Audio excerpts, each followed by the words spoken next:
Good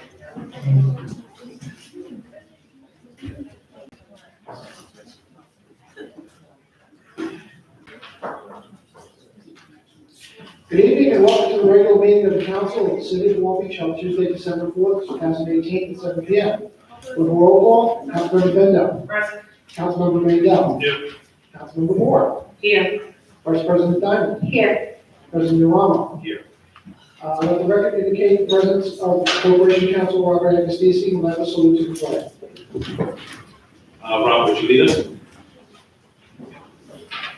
Allegiance to the flag of the United States of America and to the republic for which it stands, one nation, under God, indivisible, with liberty and justice for all.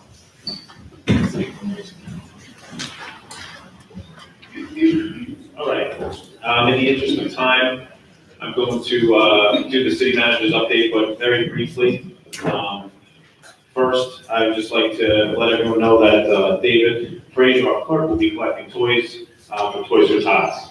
He'll be collecting toys through December 13th. You can bring them into the building, we'll bring them up to the clerk's office to help those in need.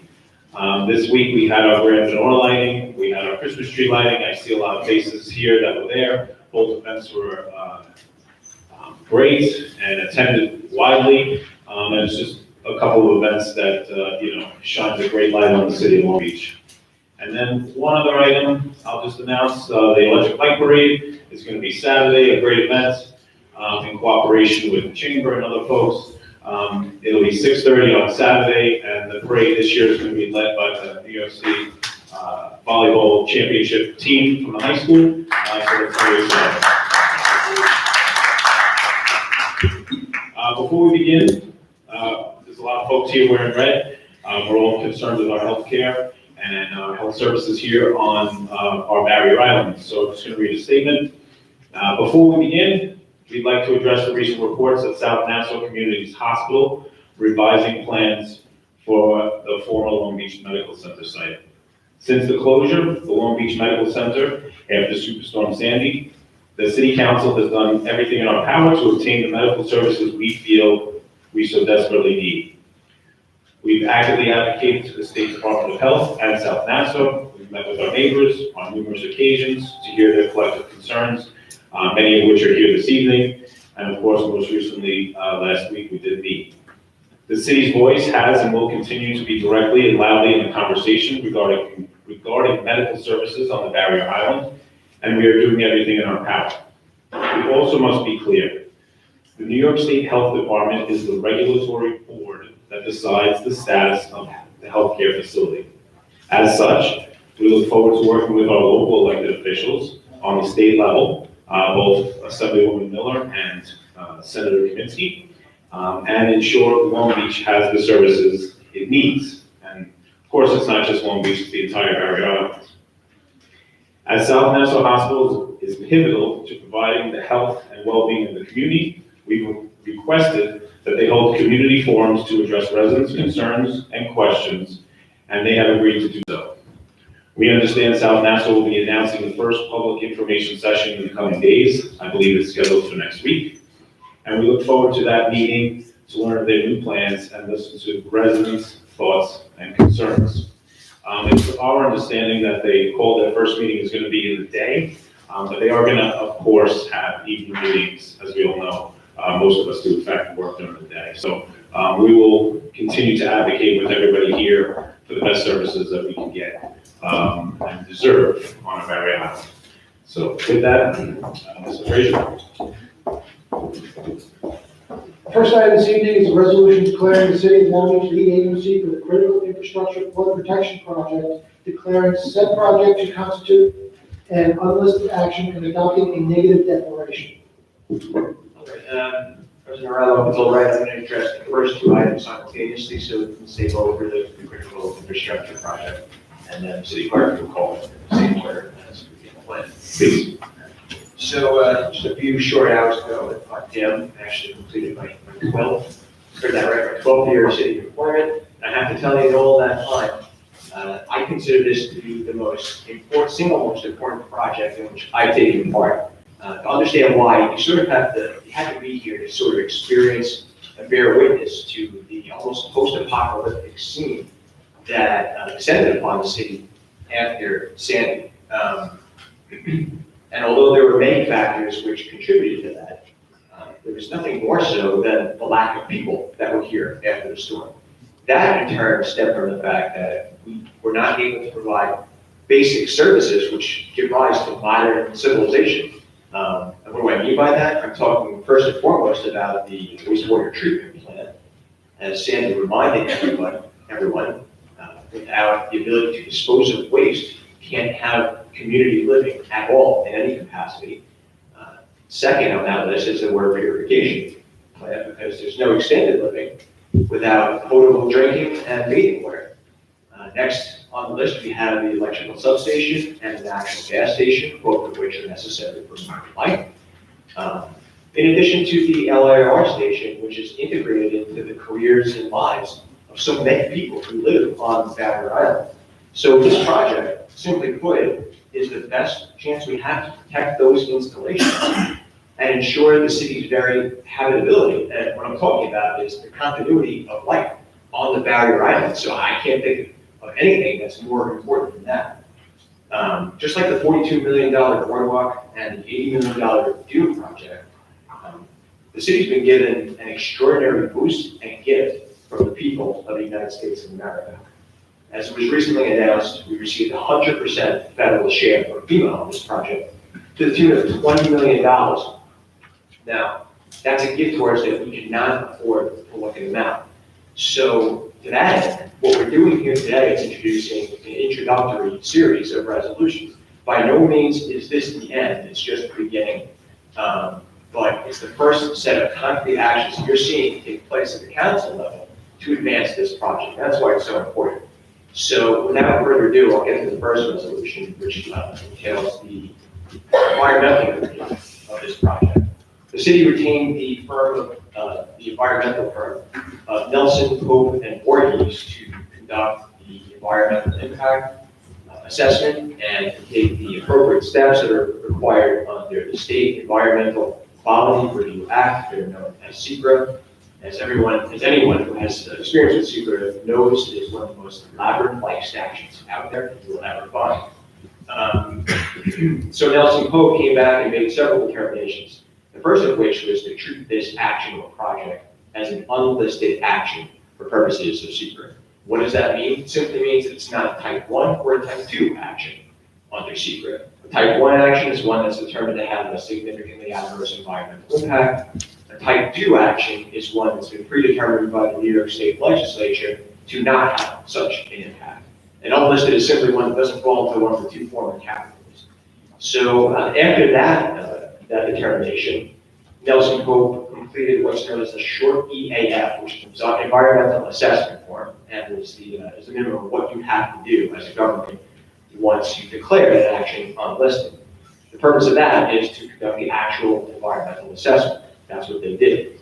At the conclusion of that assessment, they completed the EAF and issued something called a negative declaration. And that means that they found that there will not be any significant adverse environmental impact associated with this project. And that's all that's required under SECRA. That's the process. The one little twist in this case is that normally, for an unlisted neg deck, we wouldn't have to declare the agency like we are in this case, and we wouldn't even have to publish our findings. We're doing that for two reasons. Number one, we anticipate financing this project consistent with FEMA's reimbursement guidelines. Maybe that will change, hopefully, but right now we do anticipate having financed this while we wait reimbursement, and we've been advised by bond counsel that SECRA findings in such a case must be made express by the legislature. The other reason we're doing this is because of our experiences in litigation with in SECRA litigation with the Aqua condominium. Although we prevailed in that litigation, what we did learn from it, and what we really draw from it, was that in cases where you don't have to actually publish your environmental determinations, it's nonetheless good practice to do so anyway, because once the legislature issues a declaration, that's entitled to great deference by the courts. So that typically has a deterrent effect on plaintiffs, on would-be plaintiffs, and especially on would-be plaintiffs' attorneys. So those are the two reasons why this resolution is formed the way it is. The second resolution, which I'm going to segue into now, it's a little bit more interesting in the sense that most people don't know that the seabed under Reynolds Channel is actually owned by the town of Hempstead, not the city of Long Beach. Even that portion, which falls within city boundaries, is owned by the town of Hempstead. It's just it's a little quirk that goes back to the time the city was actually before the time the city was even a city. The city was a village. It was pursuant to the deed that was issued back then. So in this case, that is where we need to construct this project on the seabed of Reynolds Channel. And that's why we need to engage or execute a purchase of the land from the town of Hempstead. Now, we initiated negotiations with the prior town administration last year. We were advised by the supervisor's office to go conduct an appraisal, which we did last year. That appraisal came back at $50,000. This year, we were hoping to get on the town's agenda a little sooner than we were able, but this is the way things worked out. And later on, this fall, the town decided to conduct their own appraisal, which came back at $60,500. So the purpose of this item, this resolution, is to enter into a memorandum of understanding with the town for the purchase of the land. The MOU, memorandum of understanding, operates as the functional equivalent of a restated contract of sale. And all it will really contain, the biggest features anyway, are number one, the purchase price, number two, the on or before closing date of March 31st, 2018, and number three, it contains an actual meets and bounds description of the property to be purchased. Yeah, that's the purpose of this. This item will allow the city manager to enter into that resolution. So, with all that being said, I just want to mention that that projects like this, they don't happen by themselves. They're not accidental, and it takes more than a single person to get it done. This is the result of years' worth of teamwork. We owe a huge debt of gratitude to Governor Cuomo and Senator Schumer for their leadership. And speaking on behalf of the city, we all owe a huge debt of gratitude to the Department of Public Works, Commissioner Miranda, and Deputy Commissioner Fabrizio in particular, for their tireless efforts in pursuing these funds for FEMA, and successful efforts, I might add. I just hope that I've been able to convey during the course of this presentation the importance of this project, as well as our internal enthusiasm and excitement. This is going to be a big one. This is going to be an epic one. It's going to be transformational, and it really stands to make a difference in people's lives. Fantastic. Commissioner Morendo, would you like to briefly touch on the project? This is, I know we've been talking about it for a while, but maybe just for like scope, and also touch on the how it will combat some of the flooding issues, especially on Riverside and Vine and over there. Certainly. Thank you. This project will install a bulkhead that goes well down below the mud line, starting from the end of the recreation property, proceeding past the wastewater treatment plant, proceeding past the water plant, and then to the Long Island Railroad tracks and the Nassau County Long Beach Boulevard Bridge, and then we'll end and terminate at the tennis courts on the other side of the bridge. This project will also include a pump station capable of pumping at a rate of 33 million gallons a day, which will cover a drainage basin area that includes from Park Place and Edwards Boulevard to Long Beach Boulevard, from the bay to the ocean. It will take that entire drainage area. So all the drain lines that exist in that existing area will all drain into Riverside to a 48-inch. That 48-inch main will now be hooked up to this pump station, which will have variable speed pumps that can reach a maximum capacity, as I said, of 33 million gallons a day. And this will pump any rainwater or flood water that is coming into the city at that rate. So this project covers a good cross-section of the city, and not only protects from high tide in the bay, but will protect us from floods in the streets between those areas. It's fantastic. Are there any? And one additional thing too, along Water Street, If you go down there, you'll notice there's a lot of erosion there. There's a 48-inch gas main that comes through there that feeds a 30-inch gas main distribution main that supplies gas to the entire Barrier Beach. The electrical substation is covered by this, which provides power to Long Beach. And it also protects the water main, the 24-inch water main that transmits water to the entire city. And if you go down there, you see this area is starting to erode very badly, and it's exposing some of these mains to potential damage. So once this project's finished, that will provide long-term protection for all those utilities also. Great. Any questions from the council? If I can, Commissioner, one of the things that we had discussed over the last year and a half regarding this project is the impact it would have on the Long Island Railroad as well. What, if any, what are we kind of explain that as well? Correct. We are in the process of finalizing a agreement with the Long Island Railroad. We will be building this across the front of their property line. And at the railroad tracks, which would be below the base flood elevation, there is a copper dam system design that the railroad would install once they have all their trains done being used for evacuation. And if they have to keep trains down here for later evacuation, they can protect them with the copper dam. Thank you.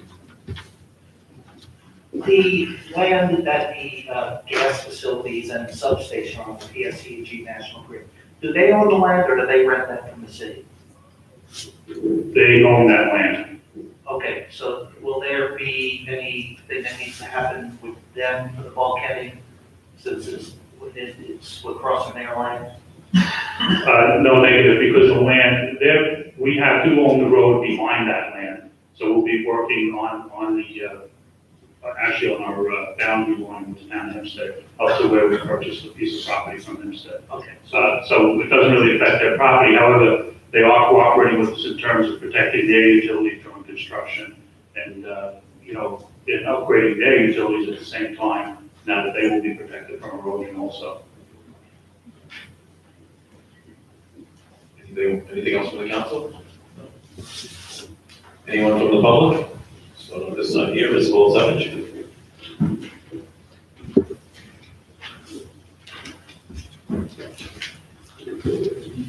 Yeah, well, Savage Mortgage. Thank you. I'm a little confused. I agree that you need to protect the infrastructure here. But the Army Corps of Engineers, whatever happened with the plan for the bulkheads? I mean, you've got this area, but water coming in is gonna go right around that. And the canals in the west end, we get flooded out all the time. I mean, even just from a heavy rain. Is there any, we talked about floodgates, we talked about all these different things. But when are they gonna start on that? Because this is great for that area, but water will find a way. If you can't get in that way, it's gonna go somewhere else. So do we have any idea when they're gonna start that project? I think Commissioner Moreno can speak to that, but that's another project, that's the $11 million. Right, there's the $11 million plus project for bulkheading on public property, public bulkheads. That will include 2 bulkheads in the canals. That project is at the 90% design report and is approximately 2 to 3 months away from going out to bid. So most likely, these 2 projects will be being built at about the same time. So, nothing has really been done on the north side at all for decades. So with this project and the $11 million, approximately how much, because we understand we need 100% coverage. How much coverage would you, if you had a guess, would we be at that point? In terms of new protection? I could put a percentage on it right now, but we would still be open with any private bulkheads that haven't been raised to the base flood elevation and the last canal in the Grand Canal area. So I don't even guessing if I give you a percentage. That's fine, but we'll get in there. Okay. But those would be the areas that would be left unprotected. Wonderful. Okay, Thank you, Ms. Olsovich. Anybody else on this side? Yep, come on up, sir. Name and address? Ron Paganini, Hold on, go ahead. Ron Paganini, 62 Army Street. I was just listening to this. But the groundwater, as these tides come up and you get these storms, I'm in the canals, on Army Street. It's just driven right through the ground. Wherever there's no concrete, it's just going grass, this comes right through, which is a problem. Now, I mean, I'm here my whole life, I went through every hurricane since, Hurricane Don. And the groundwater issue is major, even in the West End. Right now, down in Army Street, after these rains and everything, the groundwater is, wherever there's a tree, by my house, and there's land, there's no concrete, it's full of water. That's the groundwater, it doesn't go down. This is rain, a major hurricane, no matter what we do, I think, Mr. Miranda would say, I mean, I'm looking for an answer of the groundwater problem. It's right at the concrete, right now. Right now. Yeah, water table. It's probably very particularly high right now. Normally Long Island experiences, and that's with Long Beach, experiences in the range of 42 to 44 inches of rain a year. We've already exceeded 60 inches of rain this year. And with the fact that Long Beach originally was 5 separate islands and most of the area was filled in between the islands, groundwater is always going to be an issue. And with the sea rising, obviously the groundwater table is going to remain perched. So the best that we can do is in these storms is try to provide some on-site drainage, but still have enough overflow to get it out to the bay or to, and some of these pump stations. We also have an additional project. We also have an additional $4 million project going on in 4 drainage areas that will help alleviate some of that also. Right, because the substations are down deep, even though with the water purification, those pumps are down, I don't know how many feet below sea level. So, I mean, even if we put the bulkheads up, that water's gonna come from the underground. Do we have extra pumps down there that can handle the water? God forbid it does. Well, that's part of this project and part of the drainage project. Additionally, the U.S. Army Corps has partnered with Nassau County, and they're presently doing a $6 million study to study the back bays. The marsh area in the back bays is retaining water about 27 out of every 30 days, and really shouldn't be only wet a couple of days a year. So the marshes aren't accepting any kind of, flood flow. And one of the items that we, two of the items that we're looking at, one is to dredge as much of the inlets and things that you can, so to allow those marshes to dry out so that they can absorb some of the storm surge. And in addition, they are looking at tide gates, at the possibility of putting tide gates at the Jones Inlet and East Rockaway Inlet. One more question. Would we be able to dredge the Reynolds Channel somewhat deeper? That would be the Town of Hempstead project, and that would probably be something they'll look at. Because that would help. That would help. All right, I just wanted to throw it out there. Okay. Thank you, sir. Anyone else on this side with item 1 and 2? Yes.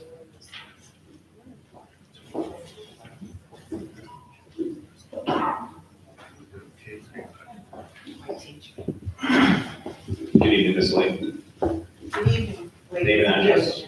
City Council, Name and address for the record. Crystal Lake, 206 East Market Street. This project is quite dear to my heart. Being a resident of Long Beach now for over half a century, residing in the North Park community for several decades. That particular area has no flood protection whatsoever. I understand the needs of the other communities as well. However, I would just like them to understand, if you have a dune, a bulkhead, a jetty, that is some type of protection where this particular community, myself as a child, waded through the water to get to the bus stop. Sadly to say, my children had to wade through the water to get to their bus stops. So this project in its entirety is monumental, not only for the critical infrastructure which serves the city of Long Beach and as a whole, with all of the utilities, Transcontinental Gas Pipeline, 59102-1. And I actually think they should be high contributors to this project. Anyway, Sandy did not discriminate. white, black, rich, poor. It didn't matter. Sandy's brother, sister, mother, father will come again. And our resiliency will be based on our preparedness as a city as a whole. So I thank you for this time. Move this project forward expeditiously as possible. And I thank everyone for their assistance and time and grace. With us all. Thank you. Thank you, Ms. Layton. Anybody else on this side? Okay, how about this side here? Sure, Mr. Lester. Name and address for the record.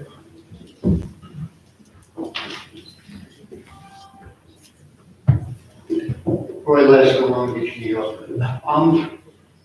I understood what you were saying about, the effect that Sandy had on this area and the pumping station and stuff like that. Now, first of all, it's a pumping, we're no longer, once we move to Bay Park, all we will have is a pumping station. Wrong type of pumping station. Well, The pumping station that the commission is referring to is to pump rainwater through the tide. no, that's the pumps on the Yeah, other yeah. side. That's not what I'm talking about. Oh, okay, I'm talking about the sewer pumping station. right. That's going to, once we move to Bay Park, that's all we're going to have, is a pumping station. Yeah, over the next several years, the wastewater treatment plant will be deactivated, and a new pump station owned by Nassau County will pump all the wastewater from Long Beach to the Bay Park treatment facility, which has undergone significant renovations for protection against storm surge. And eventually, on an environmental side, all the waste from the Bay Park sewage treatment plant within the next 7 years will be pumped over to the Cedar Creek plant, where it is discharged out 3 miles out in the ocean as opposed to in the bay. And that will eliminate the nitrogen load and ammonia load to the Reynolds Channel, which will also help with a lot of the sediment in Reynolds Channel. And, if they would do dredge it, will help maintain those levels in Reynolds Channel. Which is great, and it's really a great thing. But NASA is going to put in a new pumping station, or are they going to use ours? The IMA between Nassau County and the city has not been finalized. There's a lot of financial issues to determine who will pay for what. There are several grants too, which we've already received, but there are other grants that need to be applied for. Some of the pipeline is being built, is actually going to be going out to bid shortly in Nassau County territory to bring that wastewater flow to their plant. But at this point, there's really not enough in the IM, enough details to even discuss who's going to absorb what. But we need to make sure that it fairly, that we're not paying on fair share of wastewater removal. I guess where I have a problem is this is a 9-foot wall, basically, 9 above the base flood level, which is a 100-year flood, which was not Sandy. Sandy was 17. So Sandy, this would not stop Sandy, this wall.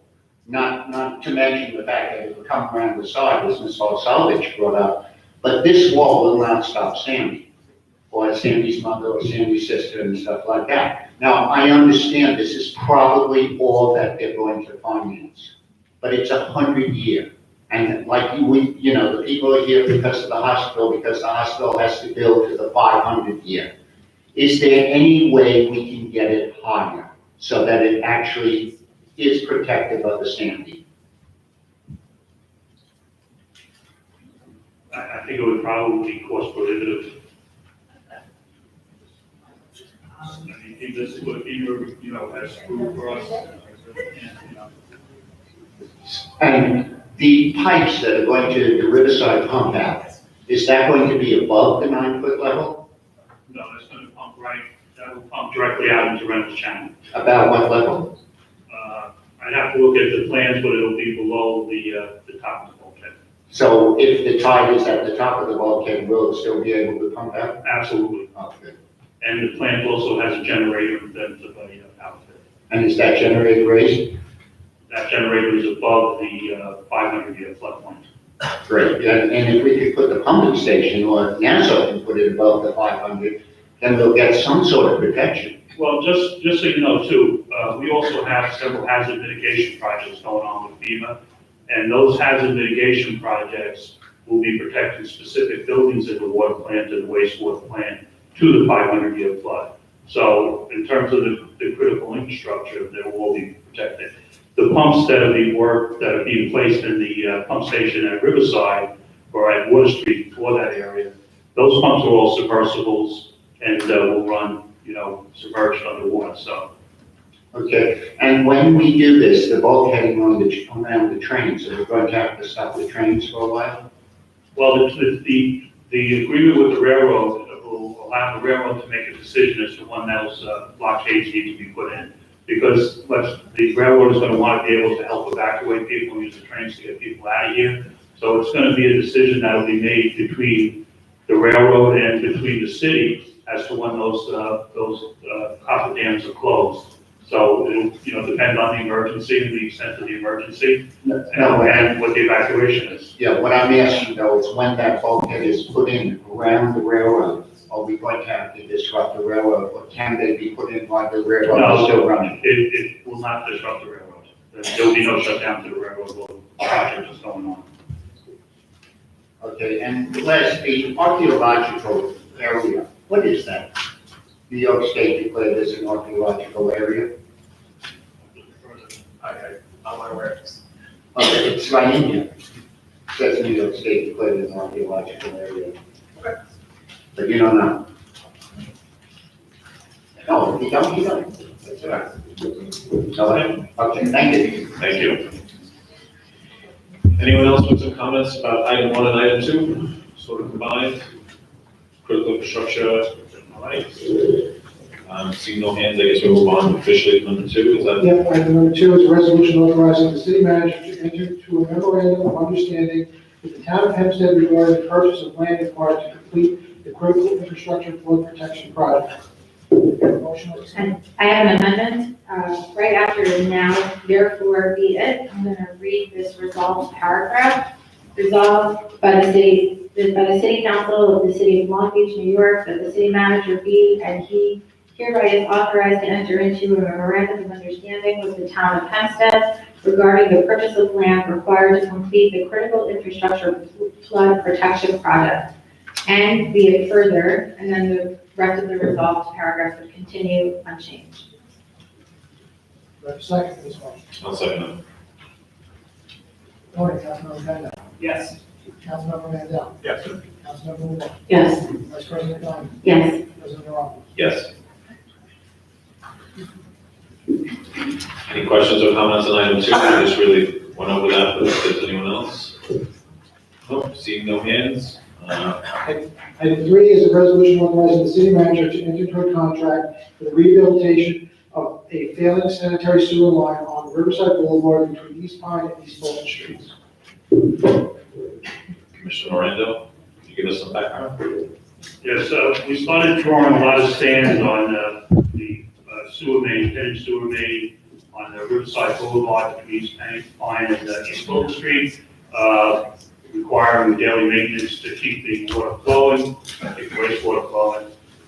This main parallels a 48-inch drain line. So in investigating on how best to repair this, we found that National Water Main Cleaning Company had a contract with Suffolk County to do cured in place replacement of wastewater lines.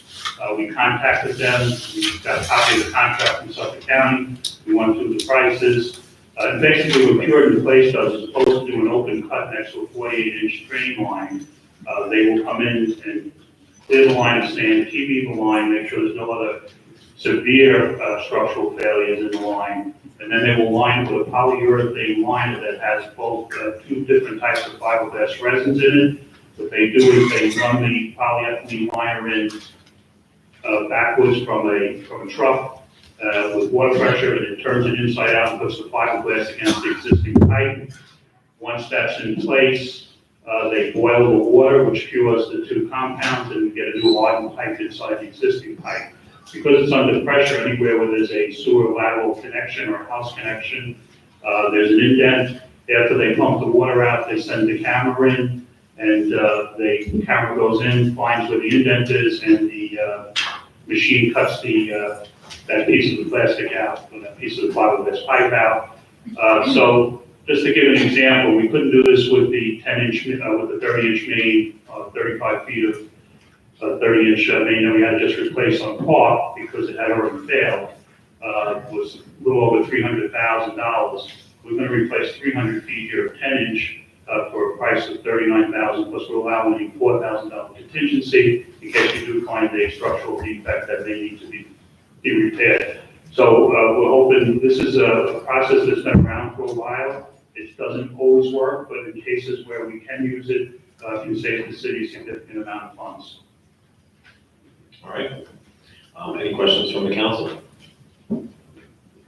Any comments or questions from the public? Regarding this survey? Yes, Mr. Lester?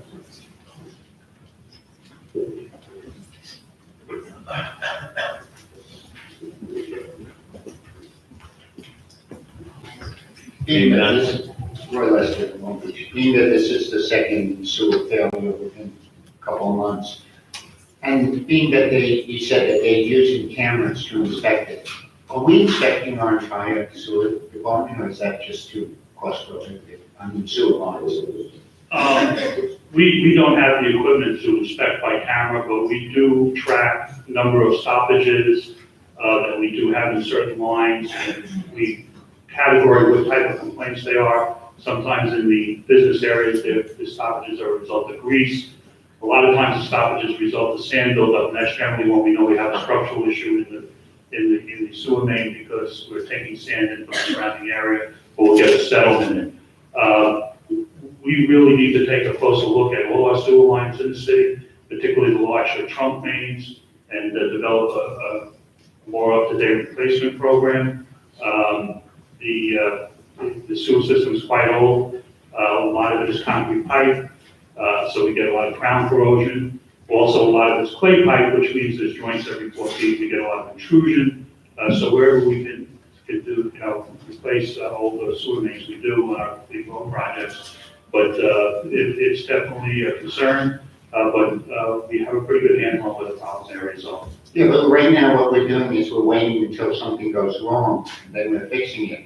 I'm wondering. Well, that's really not true, because when we do a road project, such as we did on West Market, West Hudson, what we're about to do on Pacific, we do address the wastewater lines and replace them with newer PVC pipe.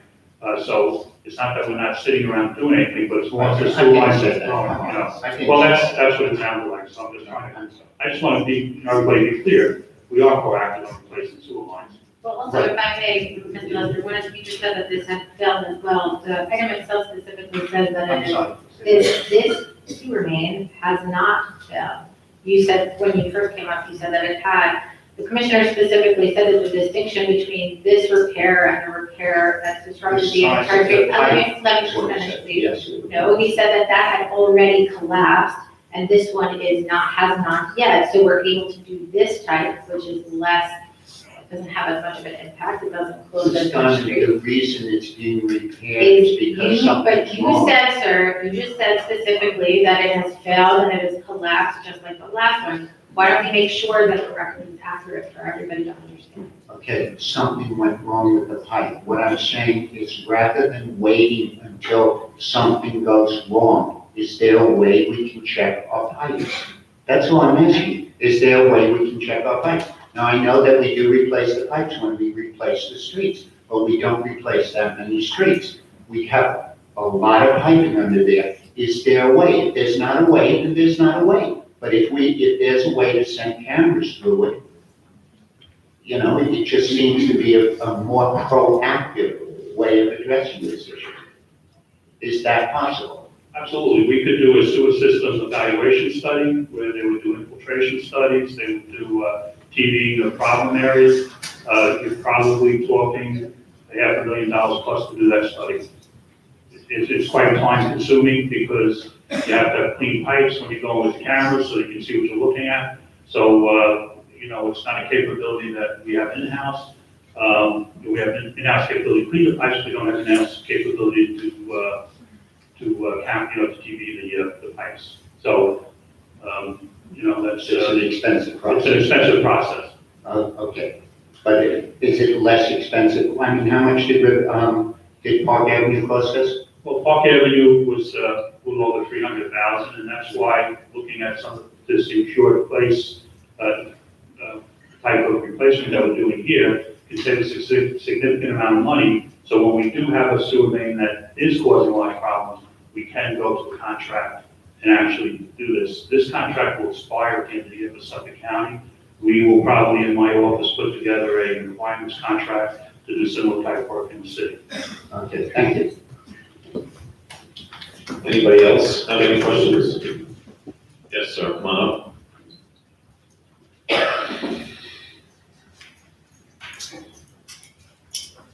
Please give your name and address. John Dean, Long Beach. I understand that you're putting a liner inside an existing pipe that has some structural problems, which is why you're doing this. So the question I have is, what's the lifetime of the liner? And if there is structural problems on the outside of this pipe, this pipe that has a liner in it, what, if the outside continues to deteriorate, how strong is the liner to hold up against, in terms of, maybe are you buying 10 years, are you buying 20 years, or, a replacement might give you 50 or 100. So the question is, yes, it may seem like it's a cheap fix, but it might be a more expensive long-term fix. So I'm trying to know, how do we evaluate that side? Okay, no, this, using the citric form, you're probably adding at least 50 years of life to the pipe.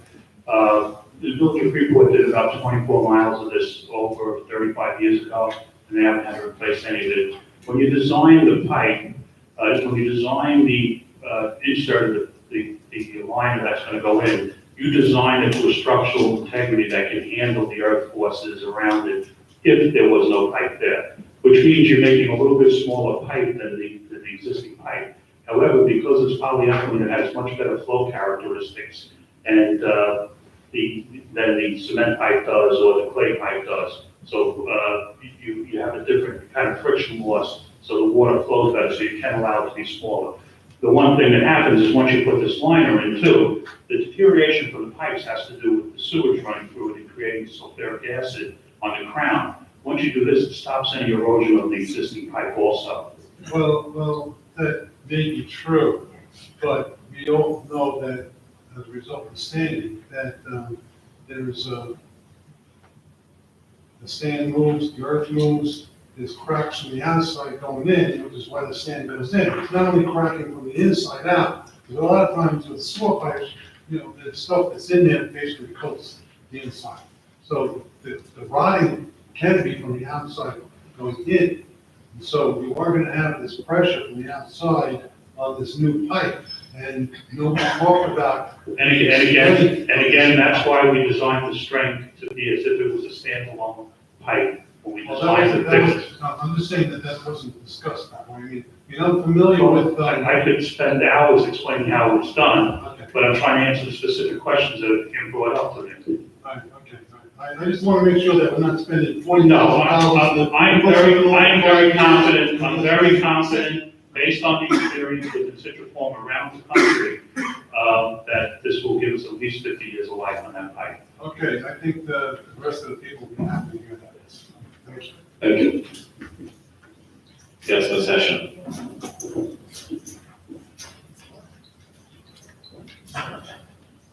Please state your name and address. Eileen Hession, Long Beach. Many of us are paying Brady Risk. Don't they have those cameras? Well, I don't know. They I mean, they came and used them at my house. They have cameras for inspecting house laterals.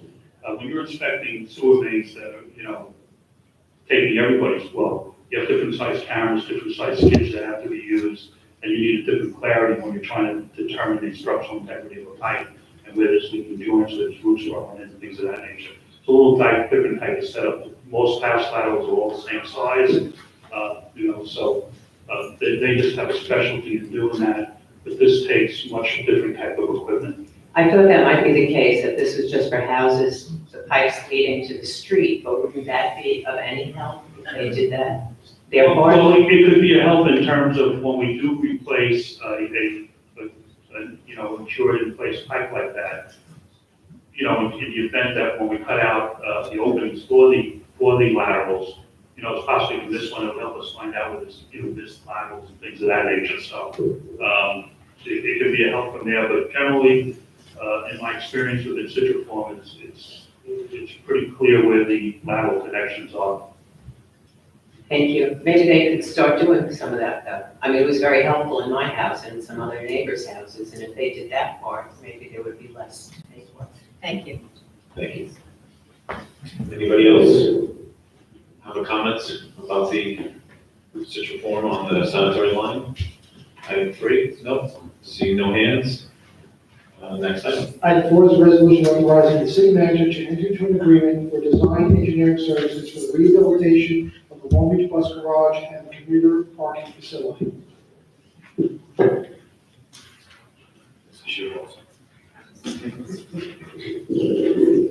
Okay, so in the bus parking garage, you notice a lot of leaking coming down through the upper deck.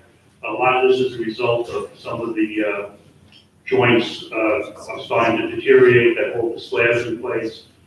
So we had a structural analysis done by an outside company to kind of give us an idea of what are some of the issues we're facing with bus garage. Well, there's nothing evident to collapse, there is definitely needed maintenance and repair on it. So we put out an RFP to several engineering firms. As a matter of fact, we got 6 proposals to do a design for those repairs so that we could put it out to bid. Out of the 6 proposals, the prices range from $35,000 to $136,560. The best proposal in terms of quality and knowledge was Walker Consultants, and their proposed price was $84,200. Okay, any questions from the council? The commissioner? Any questions from the public on? Yes, Ms. Blanchett.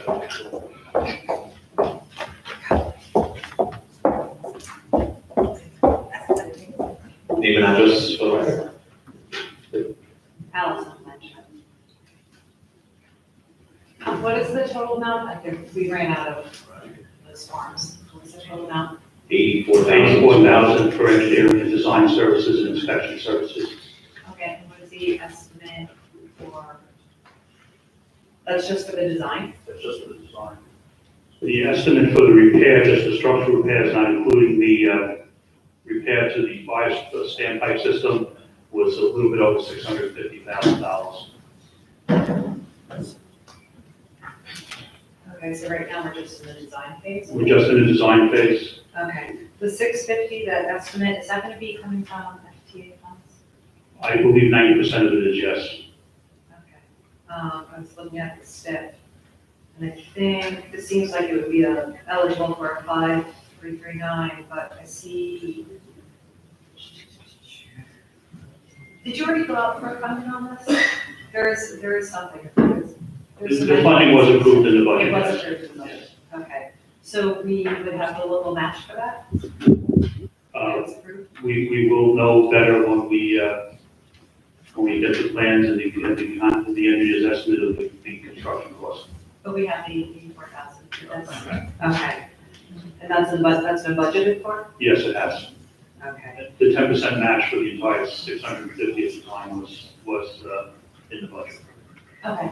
And if this isn't done, what is the urgency on this project? If this isn't done, it will continue to deteriorate, and if it continues to deteriorate, it will maybe create some structural issues where we may have to shut the garage.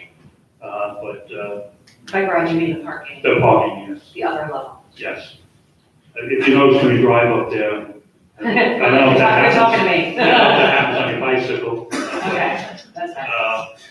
You can feel the slabs move, and that's because the supporting joints for it are not deteriorating. Okay, so funding for projects such as this would take priority over the local match or our many grants that we don't have local matches for. We talked about this at the last city council meeting. So this is more a priority, keeping I private think vehicles safe. this is definitely a safety priority. That's a priority, keeping vehicles safe the safety of people walking on our streets. That's great. Well, there are people in the vehicles in that bus garage. Yep, that's great. Do you have a general idea of how long this is gonna take when this project will be done? The engineering and design will probably take 4 months, and then we'll go out to bid, which is probably a 2-month process, and then we'll have a better idea based on total work, how long the construction will take. So it could possibly be like midsummer?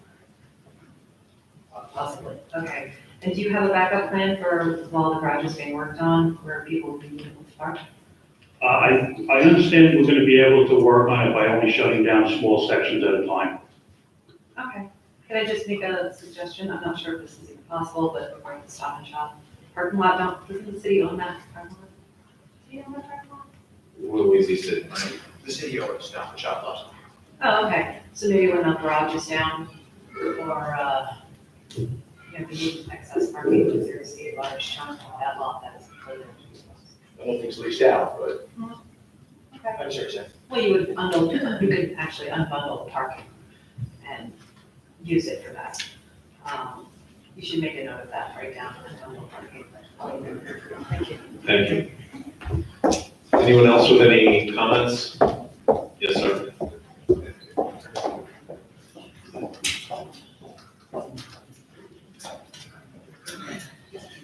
Name and address again, sir? Thank you. John Dean, Long Beach. I got a question. How old is this parking facility? I don't think it's that old. Maybe 1980? No, it's newer than that. No, right, okay, right. That's the point I'm trying to make. 2004. For this parking lot to have this level of leakage and deterioration in this short amount of time, doesn't that indicate that there was some sort of design problem? And doesn't it also indicate that there's been zero maintenance to try to maintain this, so we don't have this kind of drastic expenditure? This feels more designs? I don't get, we built this thing not that long ago. It doesn't make sense to Yeah, me. we didn't build this garage, this was built by the MTA and then turned over to the city. All right, so then who built it? Why aren't they responsible for giving us substandard equipment? Why aren't we pursuing, reimbursement from these people that put substandard work together?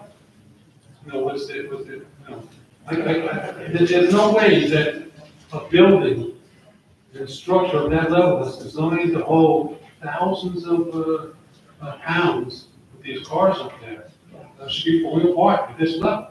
It doesn't make sense. I think we all agree. So are we going to pursue money from the MTA? And I know they're broke, just like everybody else, but it doesn't matter.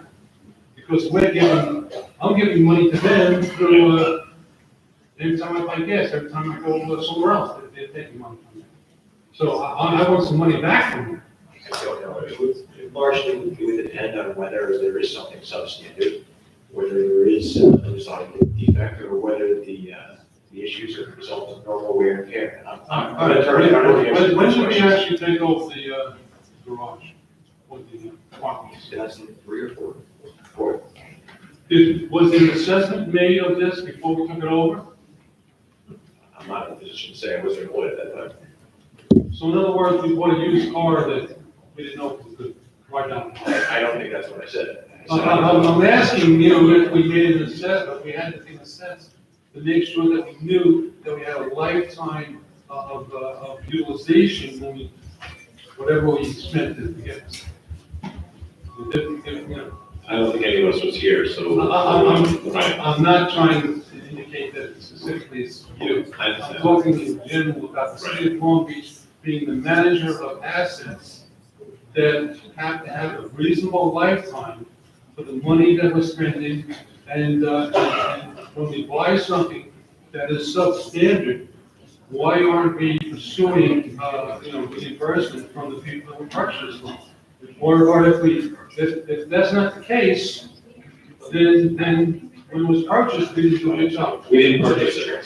It was transferred. It was built by the MTA, is my understanding, and then transferred to the city afterwards. The city could build it or purchase it from I there. think you're right. That It's is a question. it's still the same thing. In other words, we're now responsible for maintaining something that was built in its substandard condition. I think we answered the question. Your argument presupposes that there was something substandard. We All don't right, know that. okay. Right now, that's all. All right, I'm trying to say that a facility of that nature, I'm gonna make this presumption, that if we were to build it, meaning the city of Long Beach, from today, if we were to build it tonight, brand new, would we expect it to be fully employed in 20 years?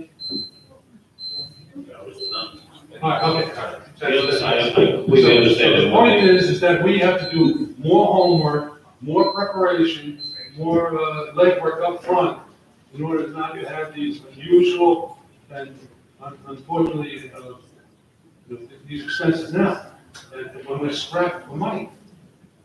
I think you raised some really good questions. Sorry, it's United. I think you raised some really good questions tonight, but I think we have to go back in time. And we have to focus on the fact that this occurred in 2004, and I think you understand that piece. What I think you need to understand is in 2004, the structure at that particular time was not falling apart and was not found to be in any way defective. No, I agree. Therefore, obviously, in any building that you have, there's going to be some wear and tear between 2004 and where you are. I agree with you 100%, but for us to be at this witching hour, so to speak, Right, we're here now because yeah, we I recognize understand, but safety, this safety witching hour of those today who are probably should using have been it. done in 2010, 2012. Well, that's why we're here now. We're here to make sure that we do not repeat the mistakes of the past. No, I understand. But thank I'm not criticizing you. No, we I'm just understand. talking in general for the city of Long Beach as an entity needs to, you're here now. But whoever was here before has a certain level of fall. Can't do anything about that. They're not here anymore. But what can we do to make it better now? And what can we do to make the process better moving forward? Thank you. Appreciate it.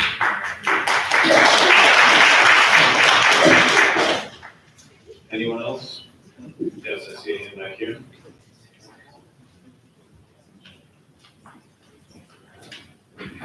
This is the item of the engineering services for the park garage. Please state your name and address for the record. Ram Lyons, New Hampshire Street, Long Beach. I have the same question as the gentleman that just got up before me. I remember that, you talking about the construction of the multi-level parking behind the train station. right? Correct. That was later than 2004, first of all.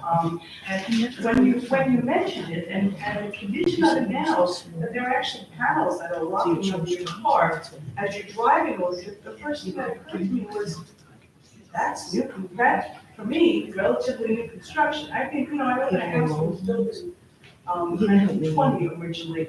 So, and that was much more recent. So as a homeowner, if I had a construction company that came in and did stuff to my house, and then a few years later, under 10, which I'm sure that it is, it started falling apart like intrinsically, to the point where you can't even drive on it safely. Why wouldn't you go back to the company that did that construction? I know that you said that this was basically a gift from the MTA. The MTA had originally constructed it. Actually, they probably did, and I'm sure that they used a construction company to come in and build that structure. Why wouldn't you go and obligate the company that built that structure to take some responsibility for the fact that it's not performing the way it should within such a short period of time? I think we could save our taxpayers some money if we went back, researched who did that, who did the construction. Well, certainly to start with step one, like you said, you're not sure if it's unsound. You're not sure if it's a structural issue that needs to be addressed. Shouldn't that be investigated? And again, then go back to the company that did it and hold them obliging to repair it. Yeah, I absolutely. just want to make something clear. We live in a very, an atmosphere here with a lot of salt water in the air, okay? Metal products do not hold up well in salt air, okay? There's nothing imminent about the dangers of the garage. It's just that Typically in structures like this, pin joints and point joints will start to move a little bit. There's freezing and thawing that goes on. It rattles expansion joints. So it does occasionally need to have a significant amount of work done on it. The other thing is, people can come up here and say, I'll point to fingers at engineers or construction companies that did the work. I'll defer, I'm only an engineer, but I'll defer to Corporation Counsel. If you want to start going after them and starting lawsuits, you'll spend more money trying to fight them, to try to put blame on them and possibly maybe be in a liable position where you can criticize them for something that they didn't do wrong. Right, they took the words right out of my mouth. And you asked for a reason. I can tell you that the cost of retaining experts in cases like this are exorbitant. And it may very well be a long road to nowhere as well. I can guarantee you for certain it will far exceed the cost of $84,000 cost associated with this item. So that is a reason. So the With the 84,000, if should we find structural problems or it was built improperly or, there is some liability there, then what would happen? Then we'd have to make a decision based on what the engineer is telling us. The engineer is going to do an evaluation report first before they start the design. And if that evaluation report were to indicate that there are, design flaws or construction flaws, then it'd be a decision that the city will have to make as to whether they want to pursue those or correct them. And what the cost of each is, what the cost of litigation is versus the cost of repairing. All right, so that was step one. Thank you. Thank you. Thank you. Just a quick question. So will the railroad share in any of the commuter parking fees for the garage? They're certainly supposed to, I believe they do. We remit funds to the director, correct? The way the agreement is structured is that they get half the fees minus our operating expenses. Our operating expenses usually are higher than that amount, so generally they get nothing back. Okay. So they're not taking in any revenue streams from the garage? Okay, any other questions about the engineering for the parking garage? See one more hand.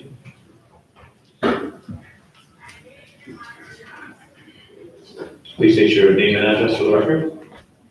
Dina Fiore, Long Beach. Who built the garage originally? Who was the contractor? We do not know. There's no way of finding out? Find out, we just don't know. We don't have the answer right now. Okay, so can we find that out? Because I don't know, I recall that maybe, and I'm not, there may have been some affiliation with the structure that was built out in Brookhaven that was since collapsed. And I believe it's the same contractor, although I don't know the name. What structure?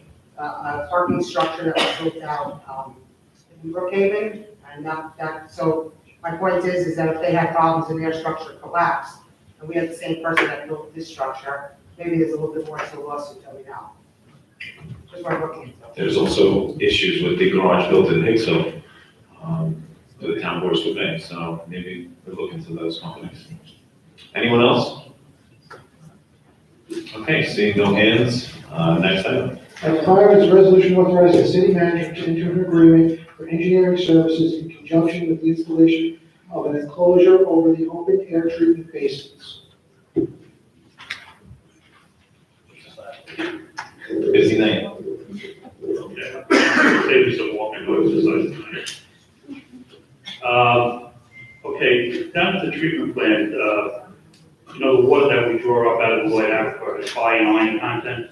So that water is all pumped from the 8 wells to the treatment plant. And in the treatment plant, it goes through an aeration process to precipitate the iron out. After the iron is precipitated out, a coagulant is added to it to pump it. It then goes into these open air settling basins that settle out all the iron. And after the iron is paddled off and sent to the wastewater plant, the water is then sent through sand filters for finishing and treated with chlorine and pH control. The open-end containers that settle the iron out are exposed to the atmosphere and really should be covered. They present the risk from bacteriological events, from birds flying over, things of that nature. And in addition, in today's climate, one of the vulnerability assessments that we did on the plan shows that we should really close them to prevent any terrorist type act. So this is for engineering services to design and build enclosures over those basins to protect them from any type or source of contamination. We did get 5 proposals. Proposals range from $159,000 to $477,000 for engineering, design, and inspection services. The highest qualified bidder was H2M Architects and Engineers from Melville. Before we put the submittal in at their proposal, $169,000, we discussed the amount of inspection services we asked for, and they felt those inspection services could be cut in half. Therefore, we're asking for $114,700, and this money is available in the capital budget. Okay. Any questions from the council, Commissioner? No. Any questions or comments from the public? Yes.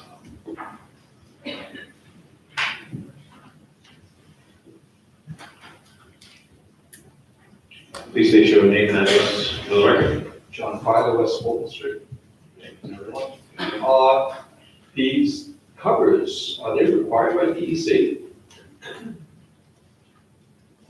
So this would be regulated by the Nassau County Health Department, and under the Safe Drinking Water Act, we were required to do a vulnerability assessment, and this was one of the vulnerabilities of our plant, and this really should be done. I'm surprised it's not a requirement. In other companies I've worked with in open basins, we were required by the health department to close them, and I think eventually we would be under the same thing, so we might as well follow what we really should do, and is close and protect the system. Does Cedar Creek have a similar facility with covers? Cedar Creek is a wastewater treatment plant, so you're not really worried about contamination. This is fresh water treatment plant. Oh, it's only fresh water. Only fresh water. This is not the open basins at the wastewater plant. Thank you. Sure.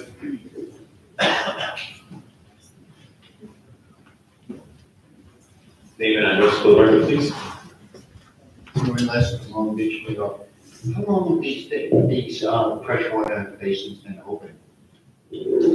Since the beginning of the plant, Which was, I'm not really sure how old the plant is, but I'm sure it's 50, 60 years, or whenever they replaced the other systems. I've only had 2 years, but I know they had separate treatment plants, and then they centralized the treatment plant. I'm not sure when that happened, but it's been, in my knowledge, from being involved in the water supply field, probably been like that for at least 30 years.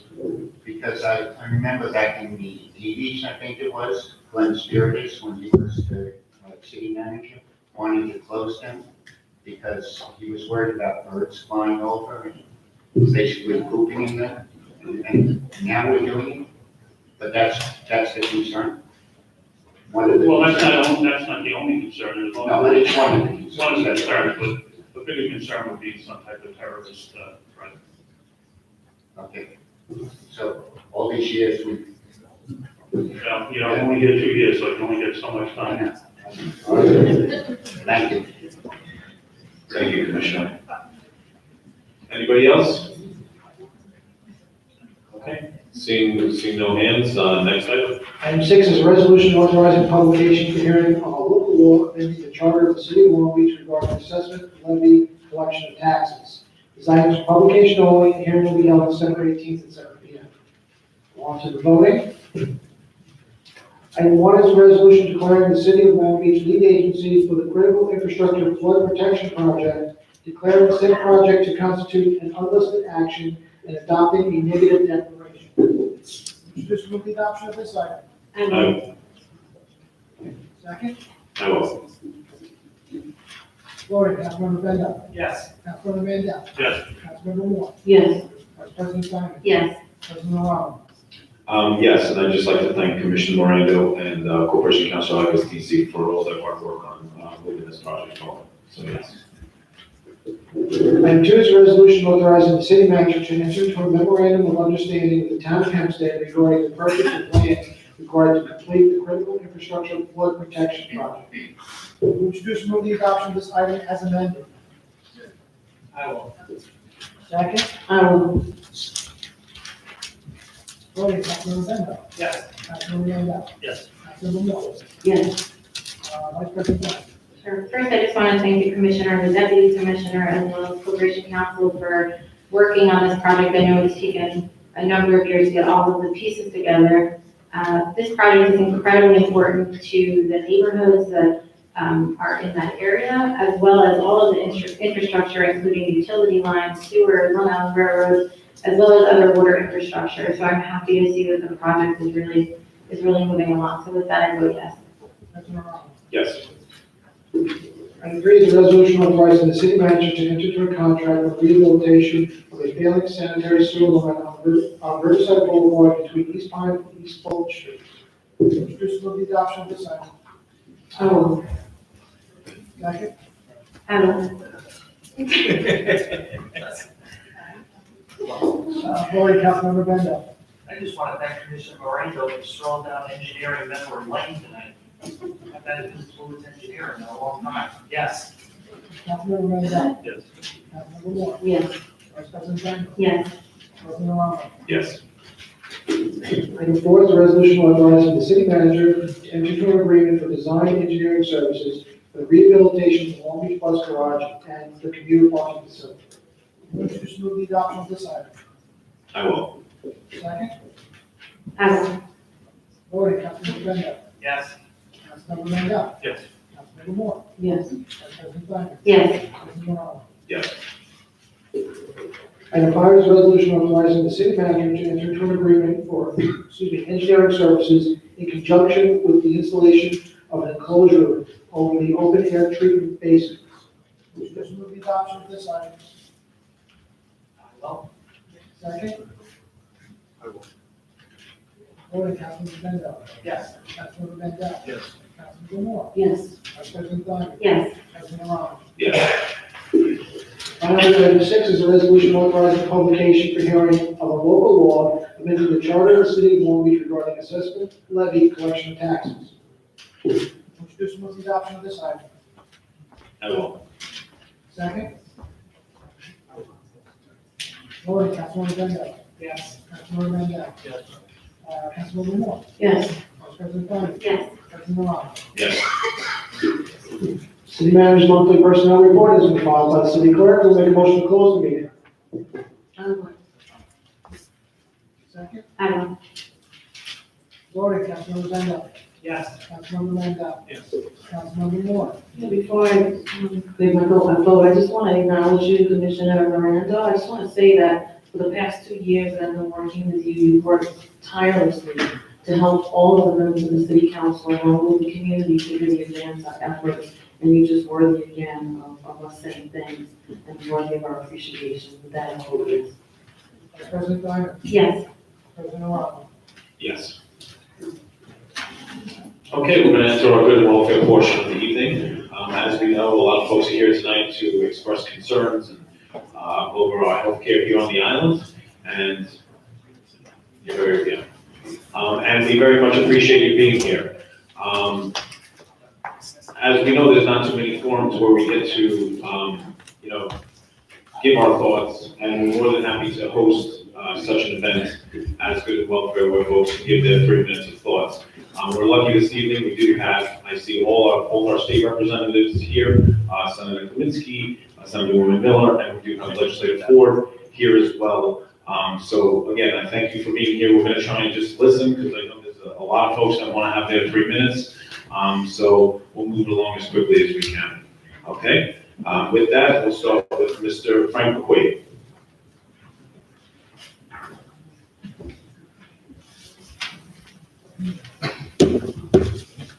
Frank McQuaid, 573 Magnolia Avenue. Evening, guys.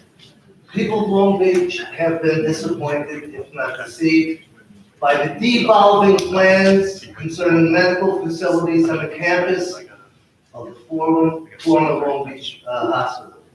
FEMA disappointed us by an abusive application of the so-called alternate use program in which they play fast and loose, allowing the redeployment of grants to repair medical facilities in Long Beach from its original intentions.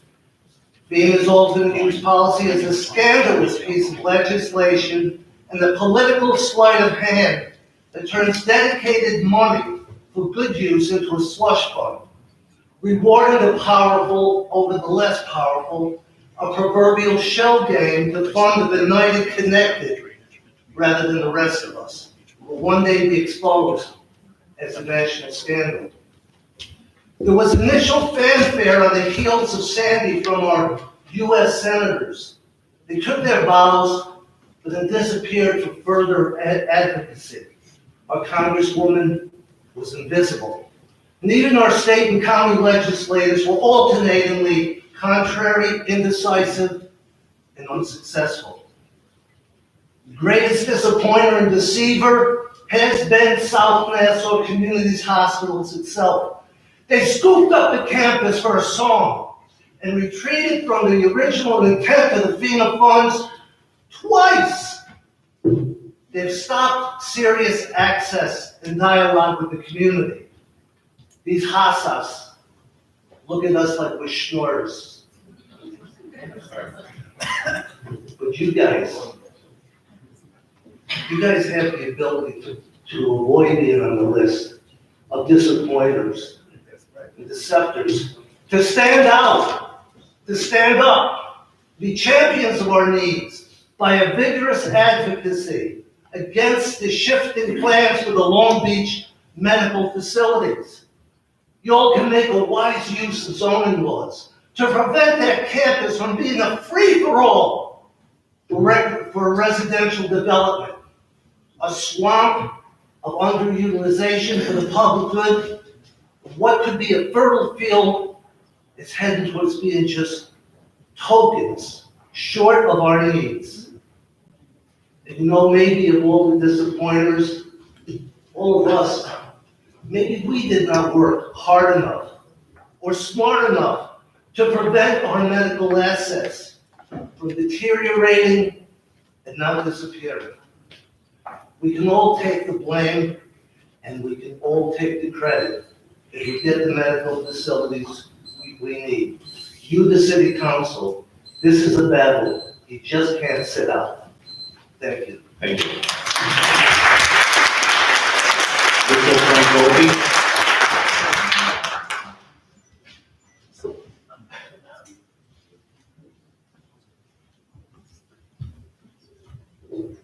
Good evening, ladies and gentlemen. I taught in the Long Beach schools for 38 years. I represented Long Beach teachers for decades, and I currently represent the Long Beach retirees, school district retirees, all of them. And I've represented students over my entire career. And I've seen many instances where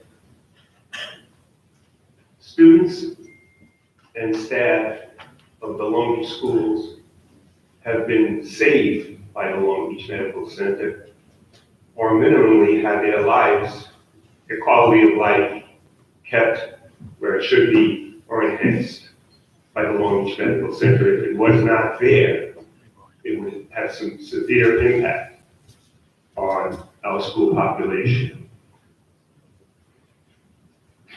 I know that I'm not a doctor and I'm not a hospital administrator, but I am a teacher, and South Nassau is not giving a very good lesson to our children when they change their plans and renege on proposals and due to money which has been so graciously granted to them by the state. And I just hope that all of you and all of us out here would be able to work diligently representing you representatives and our representatives to bring what we need for our hospital and what our children need. And I thank you for the time. Thank you. Dr. Dennis? Says Dr. Dennis? Doesn't say Dr. Ryan, it just says Dr. Dennis. No. No, Dr. Dennis? Okay. James Kirkland? I think he'll be here any second. I have gone to the lady. And I'm in.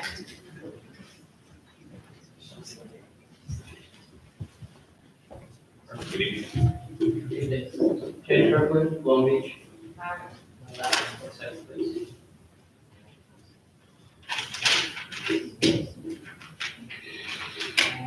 Judging from the side of the crowd here tonight, it sort of affirms what the midterm elections were pointing out as the number one concern, which was healthcare. Because that seems to be the hot button no matter where you go, whether it's in this country or someplace else. But along with healthcare, the other equally, I think, important thing is accessibility to healthcare. And right now, we don't have that because the hospital no longer exists. The facility that South Nassau Community Hospital promised us is no longer being enhanced as they had originally said it would be. And, you know, it's unfortunate that our leaders didn't stick up for us because it was really Schumer and actually D'Amato who kind of, and I guess Skelos at the time, who basically didn't fight for us because they all had their own personal interests in what was going on in South Nassau. And so their allegiance stayed there instead of with the citizens of Long Beach. Now South Nassau is looking to retract from what they originally promised us, saying that it's too expensive. Well, you know, we had an issue with bulkheading that we thought we were going to be able to cover the entire north end, and found out that we didn't have enough money set aside for it. But in the meantime, we're still looking to get those funds because the need for the bulkheading still exists. Well, the need for the facilities that have been promised to us are no longer wish list. They are things that we still need in order for people to feel like they're going to get the kind of health care and services that they require. Now, it's one thing if it was our wish list, but it is not our wish list. South Nassau hired a consultant by the name of Lack, who came in and did an analysis of the city's demographics and determined that there were certain things that were required. Some of those things have to be behavioral health, AmSurge, sports medicine, physical rehab, dialysis, as well as some other medical services. Now, all of these services that they're talking about, that's been listed here by them, are kinds of services that bring in money. They're not the kind of thing that people just elect. They're follow-up services to some sort of an event that's already happened in their life. So people come here, you have to go to dialysis 3 days a week. Probably go to PT several times a week. And every time you go to any one of these facilities for this kind of money, you're bringing in dollars to them. So it's going to help to offset the cost of this additional expenditure. And since they did get $174 million of our money, they should have enough left to come up with the other 50,000 or so what they need to cover the costs. Thank you. Thank you. Mr. Bill Hansley?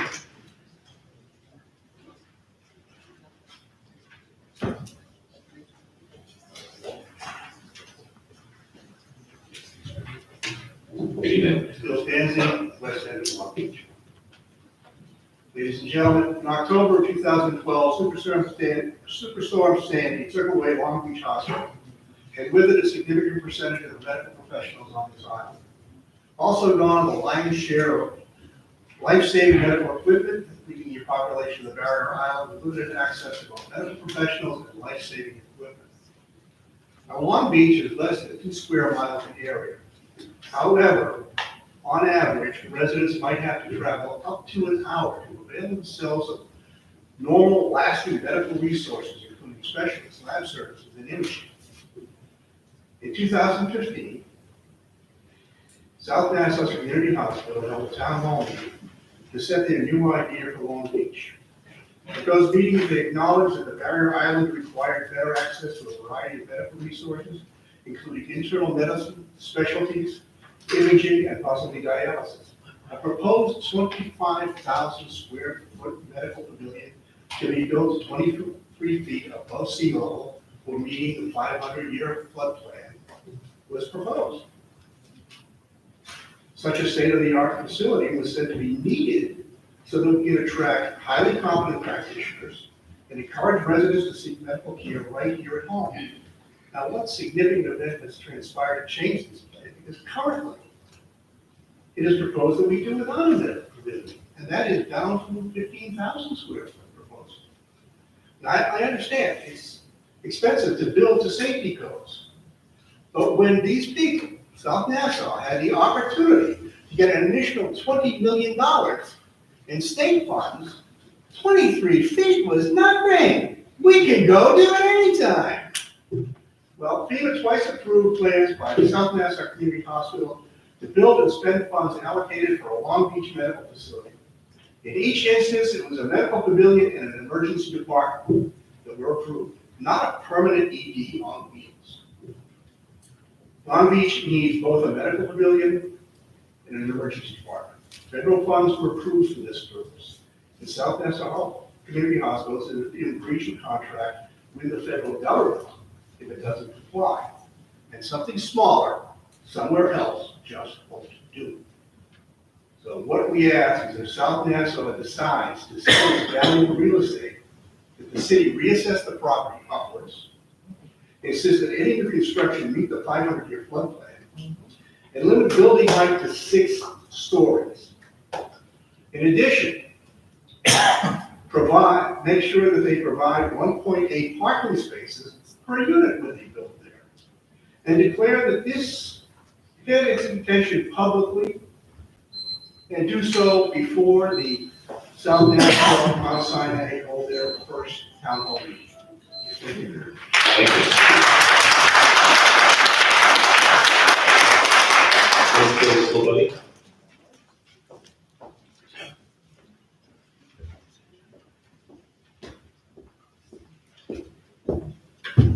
Thank you.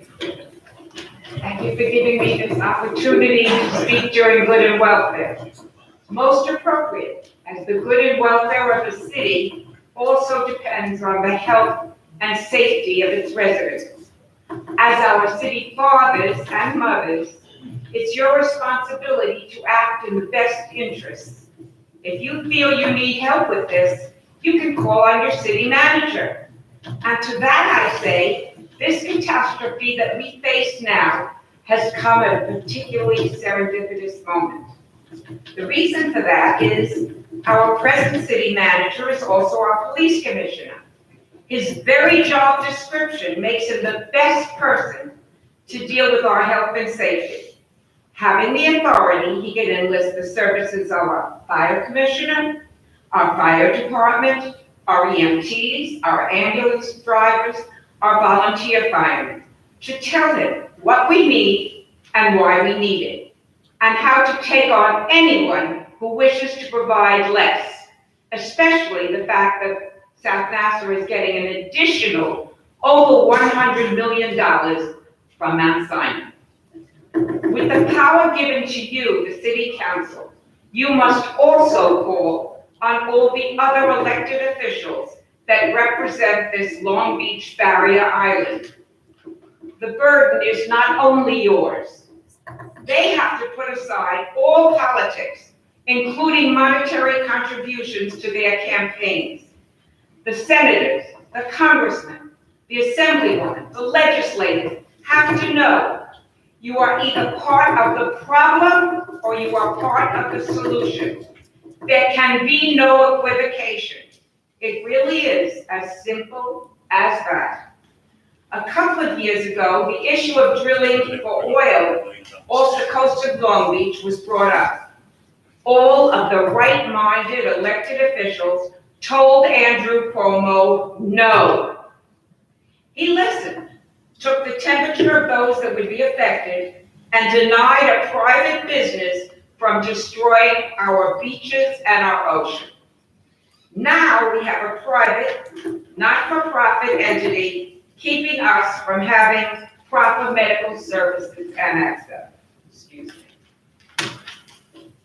Each of you have already heard on many occasions all the reasons we are by definition an MUP, a medically underserved population, 35% poverty, densest population in Nassau, urgent cares that don't take Medicaid, heavy traffic in summer, hazardous bridge crossings in snow and rain, 35,000 in population that swells to 100,000 in summer, fewer doctors, and extremely attractive hazard, our ocean. In addition to our own students, all of Island Park's high school students attend our high school and play active sports on our fields. South Nassau waited in 2 days after the midterm elections to inform us that they are backtracking on their original inadequate plans. Ms. Malek, your time has expired. Please wrap it up in a sentence. Can I wrap it up in 2 seconds? 2 seconds. Thank you. You know, time is really important. I totally understand that. Those 30 seconds could mean life or death. And that's the problem we would have getting from Long Beach to the hospital in Nassau County. Tonight you will hear all of the things we believe you, the city council, and all other representatives of the people should do to protect and provide for the health and safety, yes, the good and welfare of everyone on the Long Beach Island. Together you can make a difference. Remember, if you're not part of the solution, you're part of the problem. Thank you very much.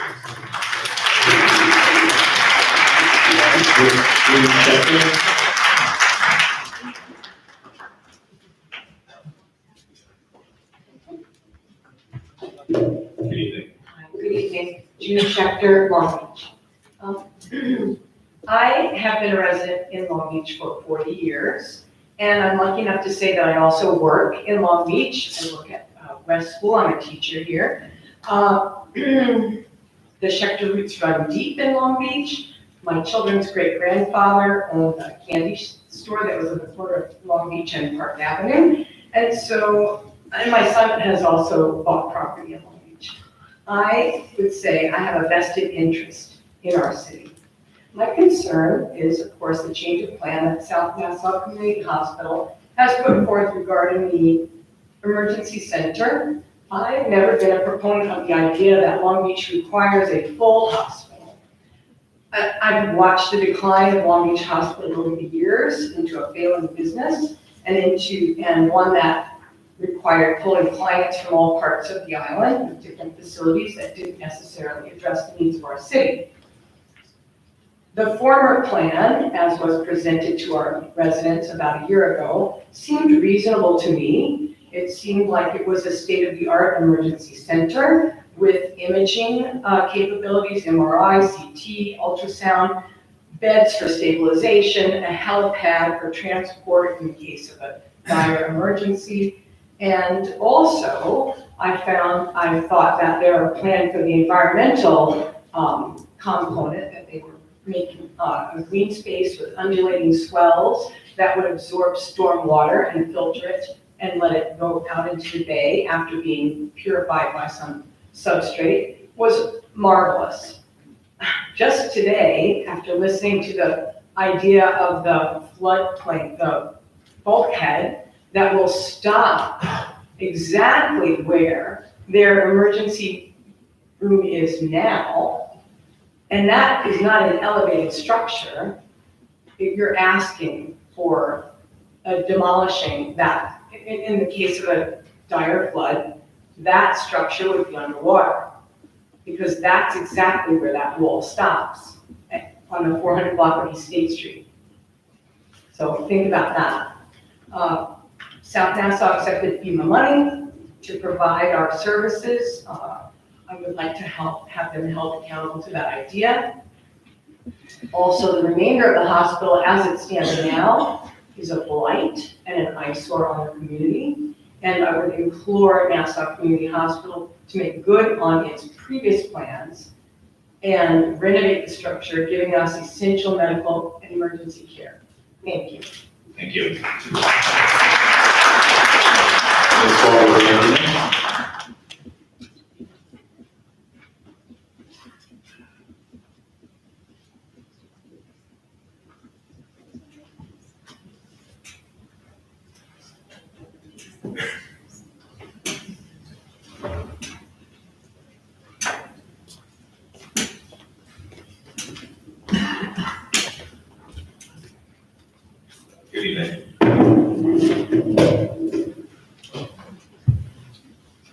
was much younger when I started.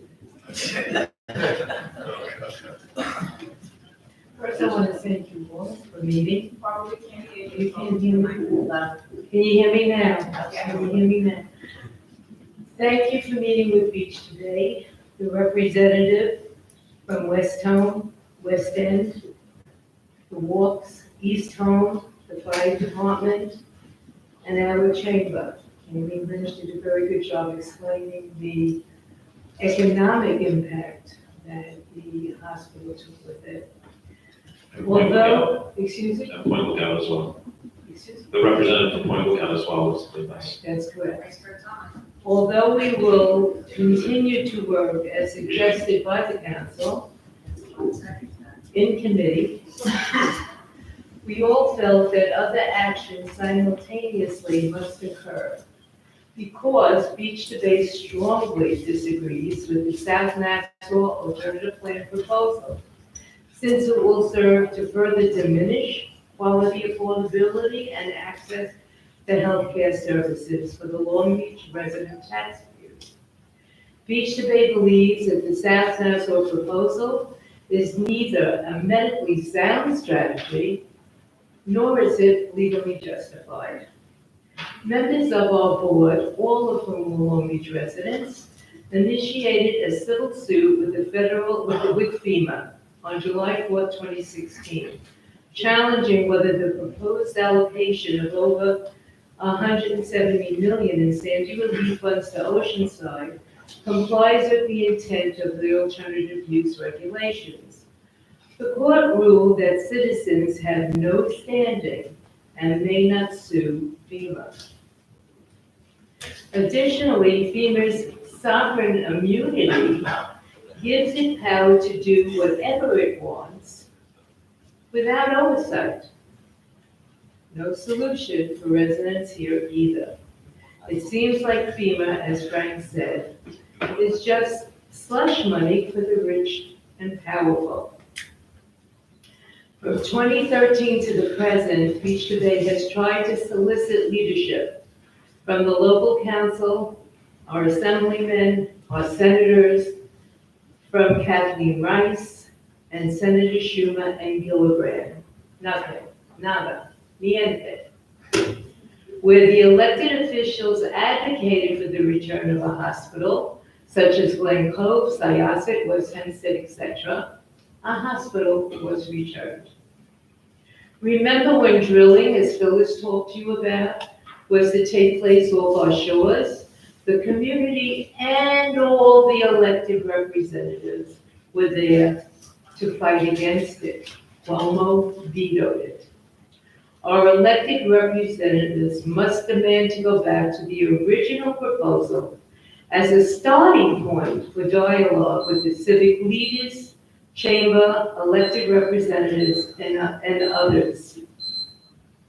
The comprehensive plan, Long Beach's, reflects the lack of medical services in our city.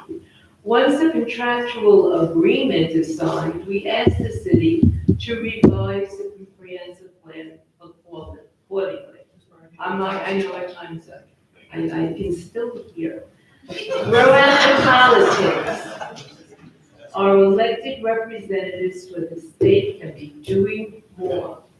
Beach Debate requests that our elected officials come together. This issue affects us all, independent of political affiliation. I can't read the rest, so maybe I'll try to get it printed in the Herald. You pretty much know what I think, and the people here have so beautifully expressed so many of the points. You know that Dr. Gruber has all of the reports that you need, documented. The Vladeck report that Mr. Kirkland refers to also has essential information, but you need to understand that it is not an acceptable document. He left out the elderly and the poor. So it's not a fair document. So with that, let me leave you that food for thought. and we'll continue our discussion. Again, it was very positive. Thank you. By the way, if Rob can find some other legal precedents to move forward with, I invite you to join or to head that committee. And if not, if there are any lawyers in the house, to work with Beach to Base team, legal team. Thank you so much.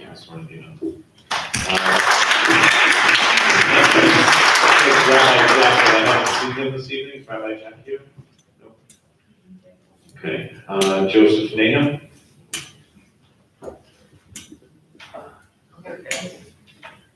Okay, Mr. Nahum. Mr. Stefano, Kelly?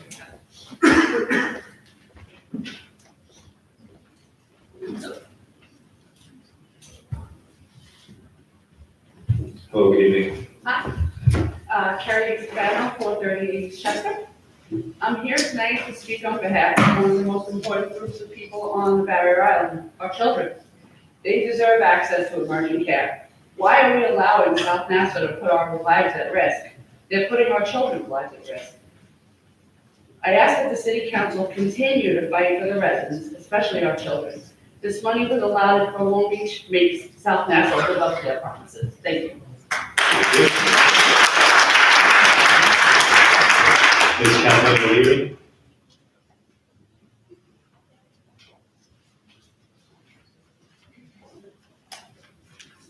Good evening. Kathleen O'Leary, Long Beach.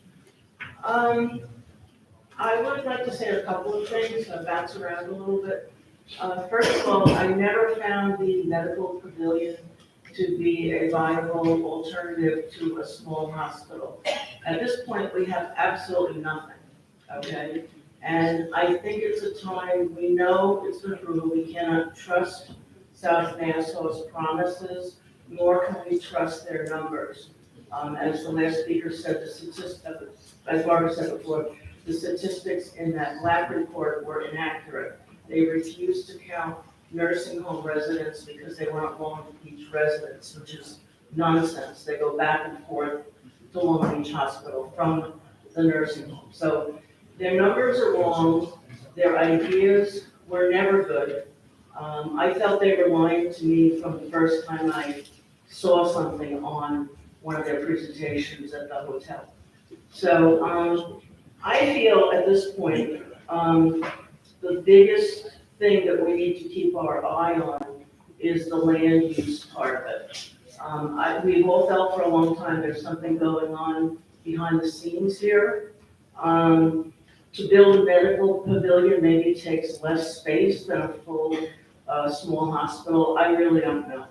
But I have I'm in the process of filing a request with ACLU to go after FEMA for the alternative use clause. I will keep everyone advised of that.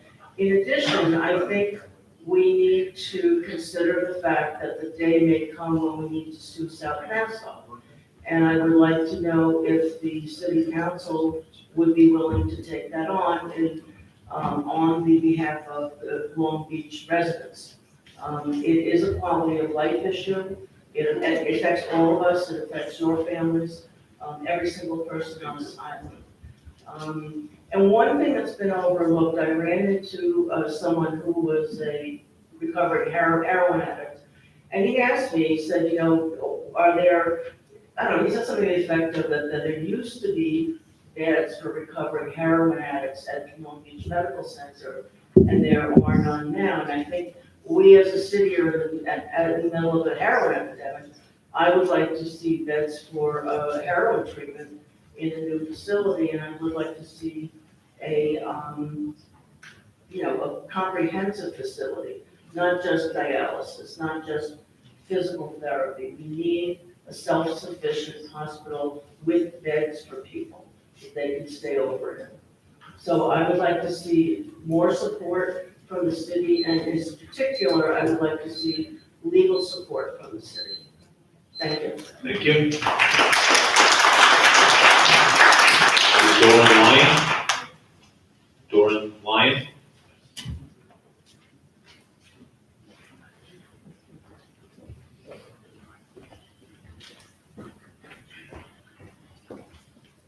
Good evening.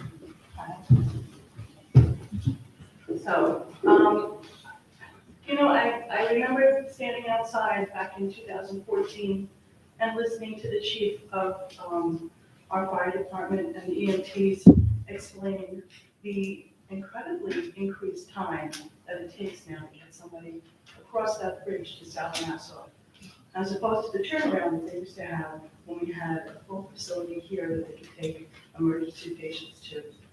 At that point, and that was, 2013, I guess, right? When I first encountered Beach to Bay, 7 people had died already since the storm, going over that bridge. It's 2018. How many people do you think have died since then? And I gotta tell you, what compels me to keep coming back here, I know that you said that you've done all that you can do. That can't possibly be the answer. Because every time I have to sit on that bridge, and the crowd of people and the crowd of cars that's waiting behind the opening to wait for the boat to go past, which is apparently the legal precedent. If there's a boat or a car, the boat gets the right way. We're a barrier beach, we're an island, we are under the constraints of the rules of the bridges. And sitting there and looking up into my rearview mirror and seeing the ambulance pull up behind the crowd of cars, behind the overbridge, behind the boat, and have to wait and wait and wait. And all you can do in your car is sit there and pray for the person in that ambulance that they're not one of the 7 that didn't make it across. You gotta sue South Nassau Hospital? I'd actually like a response to that, because I think that's what it comes down to. The absolute gall of South Nassau to have absconded with the funds that they said that they were gonna put back into the community so that we wouldn't have to deal with that angst of sitting on that bridge and watching the ambulances not be able to get by. There's gotta be something more we can do.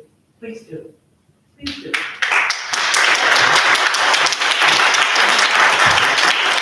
Mr. George Vogel?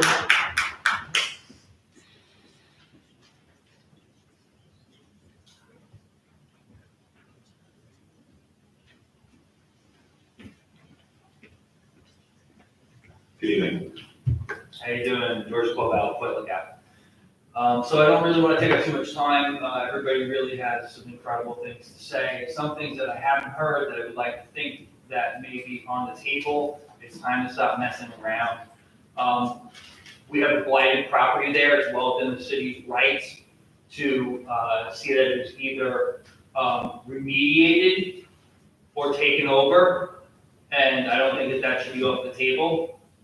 This is money that was meant, or at least said was going to be used here. It should be used here. They have not fixed that property. And that is something that we should definitely be looking at. And we should also be prepared that this is not going to be called South Nassau for long. This is going to be Mount Sinai, possibly next year. Could be, they're saying, within 5 years. So you're going to be dealing with a much bigger entity at that time. That may complicate things. So while we're local bound, now might be the time to force the issue. Thank you. Thank you. Michael Lori?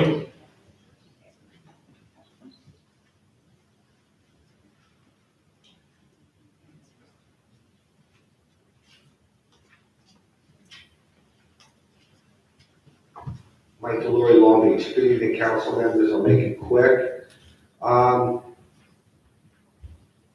You do have control of zoning.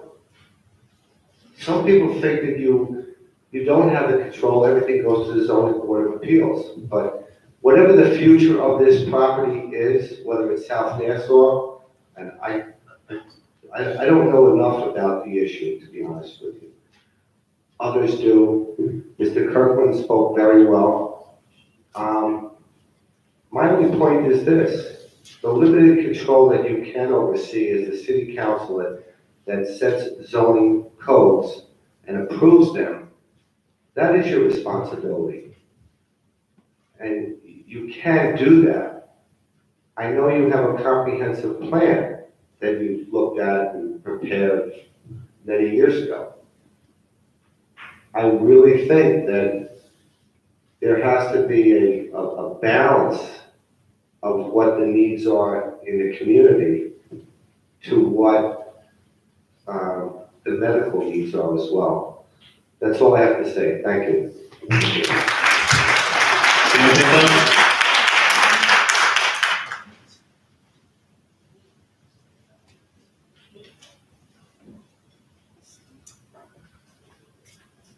Good evening, Sam Pinto, speaking on behalf of East Point Civic. So I'm going to speak on the hospital, just like many of my cohorts have.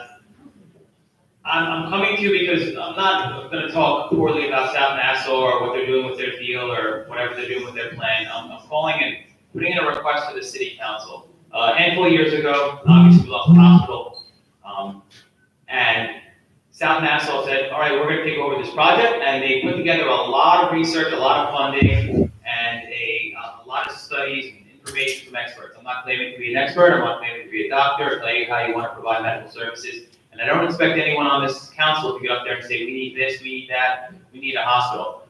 What I would hope for you, and I'm truly coming to you as because you've been elected, and you should be our stewards, you should be our champions, you should be our advocates. Things, a lot of this is out of your control. South Nassau is a private entity. But one thing that I think will be an easier roadmap of working with the hospital, working with the government, working with the residents, would be to call South Nassau and say, listen, you guys 2 years ago did your research, did your studies, did your diligence, you've done CEQAs, you've done environmental testing, you've done permit review, you've done applications. You guys had a plan. You said we should have this.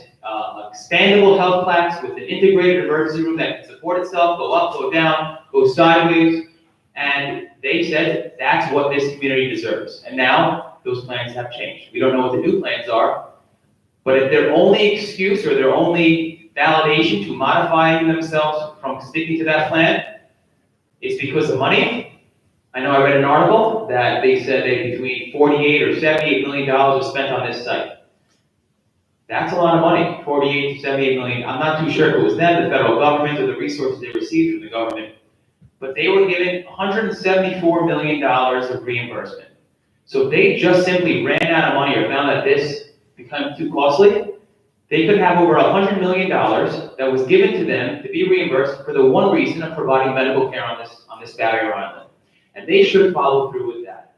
And I implore you, because it's an easy sell. They said this is what you guys need. They said we could do this. You guys have to please champion that and say, listen, you had a good plan. It wasn't perfect. It's not a hospital. We understand the climate. But you said this is what the community needs. You said it was feasible. And you have more than $100 million earmarked for reimbursement to replace medical services on this barrier island. And we will hold you to that. So please, elected officials, city council, this may not be purely in your control, but it's guaranteed in your influence. You can call the elected officials from the state, from the other resources, from the federal government. You can call South Nassau, because I know that they will answer your phone call before they answer mine. So please, be our champions, be our stewards, and make sure that they bring that plan that they said they were going to do. Thank you.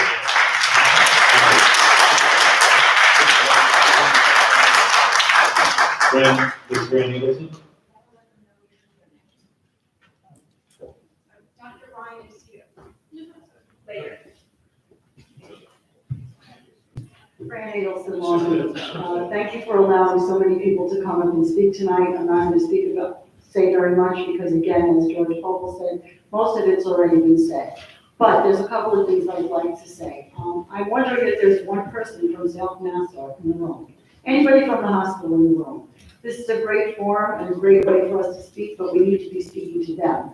They're the ones that stole the money. They're the ones that made promises and reneged. They're the ones that we all need to go after. Each today has done a great job. The city has done a great job. I've had over 30 correspondence letters that the city has sent over the past at least 6 years to South Nassau, to the state, to Cuomo, to assemblymen, Congress people.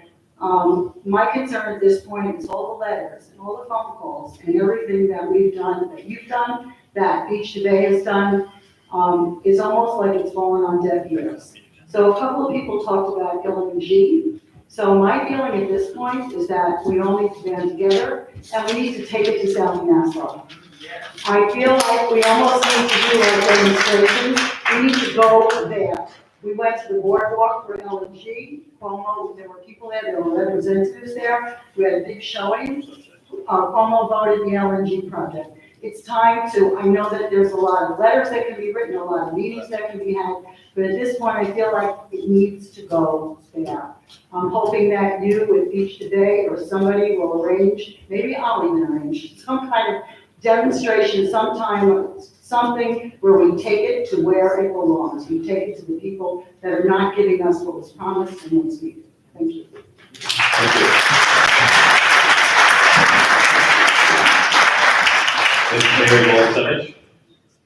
President Ronald, while she's coming, I just wanted to just respond briefly to Fran's comment. I just wanted to say that I met with South Nassau, I reached out to them last Tuesday, November 27th, and I asked them, I invited them to be here tonight. So I just wanted to go on record, and it's unfortunate that they're not here this evening. Thank you.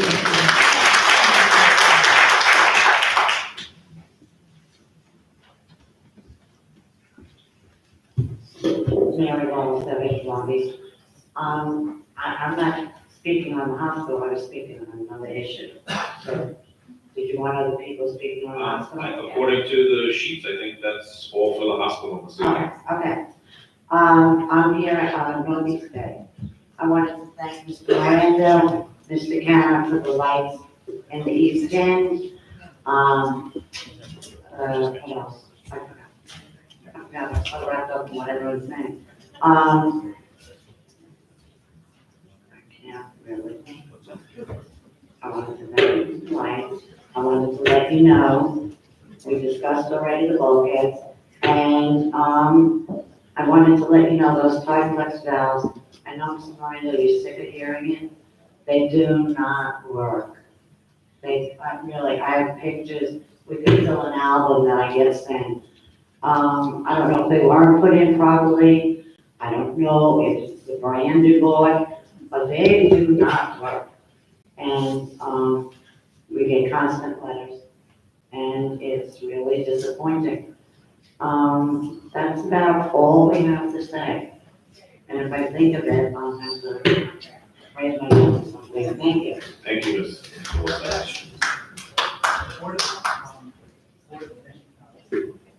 I certainly. Yep. Mr. Ron Paganini.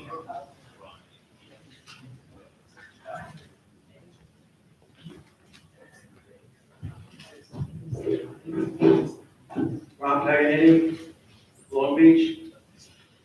City Council and people of Long Beach, listen carefully. As of March 2018, acting city manager Deggy officially signed paperwork to Civil Service Department to reinstate Mike Robinson to his former job as Director of Transportation, in which he had to resign in 2009 for not qualifying on his application about having 2 years of college credits. Civil Service Department okayed Deggy's order in April 2018. This would allow Mr. Robinson to have director status to meet minimum qualifications on directive operation test. Meanwhile, in order to reinstate an employee to their previous job, it must be vacant, according to Civil Service Rule 18A. Well, it's not vacant. We now have 2 directors of transportation. Also, did Mr. Robinson ever get his 2 years of college credits? The Civil Service Department was used as a tool to get their way. The problem is they never told the City Council and the people of Long Beach about the most important job change in the history of Long Beach. You are taking the duties of an assistant city manager, second most powerful position in the city, away from the City Council, who would be the only people to control Mr. Robinson as new Director of Transportation. This position must stay an exempt appointed position, no matter what Mr. Tagney or Mr. Robinson wants. Last time I was here, I said Mr. Robinson wasn't good at what he does. Try this. Under his supervision, in the last 6 years in the city garage, the city has failed DOT inspection more times under Mr. Robinson than the last 85 years of Long Beach. The city should get it a letter soon. He just failed again under his supervision. One more baby point. Mr. Robinson destroyed and demoralized every outside department by letting an out of control boss do whatever he wants. Example, Ricktown Cameras. Has not signed in around for 4 years. Comes and goes as he pleases. Mechanics have no supervision. Nothing gets fixed properly. Now paying someone else high salary to do the boss's job. Boss still does nothing, being paid high salary. It must stop. No wonder we failed DOT inspections and equipment not safe, all under Mr. Robinson. I don't blame the employees. How do I know? I was a supervisor in transportation. This is just the tip of the iceberg. Also, on the current contract between the city and CSEA, exempt positions cannot be in the union. Conflict of interest. Even if you change the name to director of operations, you're still doing the work of an exempt. Remedy. Robinson should be suspended pending investigation. Hopefully termination. Thank you. Thank you. Mr. John Dean.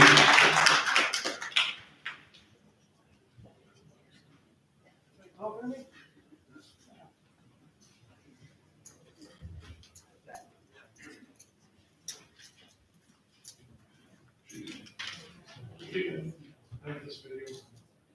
Just an example of John Dean, Long Beach. I've been here before talking about the traffic conditions from New York Avenue to Nevada on Pleasant Park. I understand and I'm thankful for the city for working with Nassau County on a comprehensive study, and I know they're gonna have to wait for them to see if we're getting traffic control. But in the meantime, with safety and traffic control, true traffic control still in mind, we can install things such as do not block the intersections. That's a state law. That's what it's also a state law, I believe, yield pedestrians. I would like to have those signs installed along West Park Avenue. And for the sake of the safety of the people that live there. It's a residential area. Once again, it's the only residential area in Long Beach that does not have traffic control at every two-way street, intersection. And we need to slow them down, and they need to be respectful of the people that walk across, or the cars that are trying to egress from either the side streets, or north or south, or their driveways. And so I've been to the traffic department a number of times. And this is an opinion, I don't know this for sure, but I'm gonna think that they're not gonna do anything unless they're told to do something by the city council. So while we're waiting for Nassau County to come back to us with their study and their recommendations, I would ask the city council to be progressive and say to whomever they have to do with, it's the city manager or the director of the traffic control, install these signs for our constituents that live on West Park Avenue between New York Avenue and Nevada. And I want to say thank you very much for being patient with me. I'm just here to remind you. Appreciate the fire on the ice. Thank you. Gotcha. Thank you. Dr. Ryan?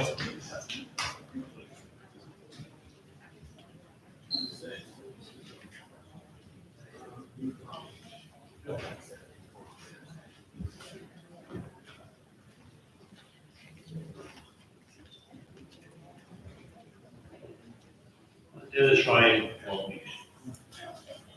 I apologize for coming late. There was a high school. I know. Toronto, you doubted them, I said, Lord, I'm sure you'd rather have been there than here tonight.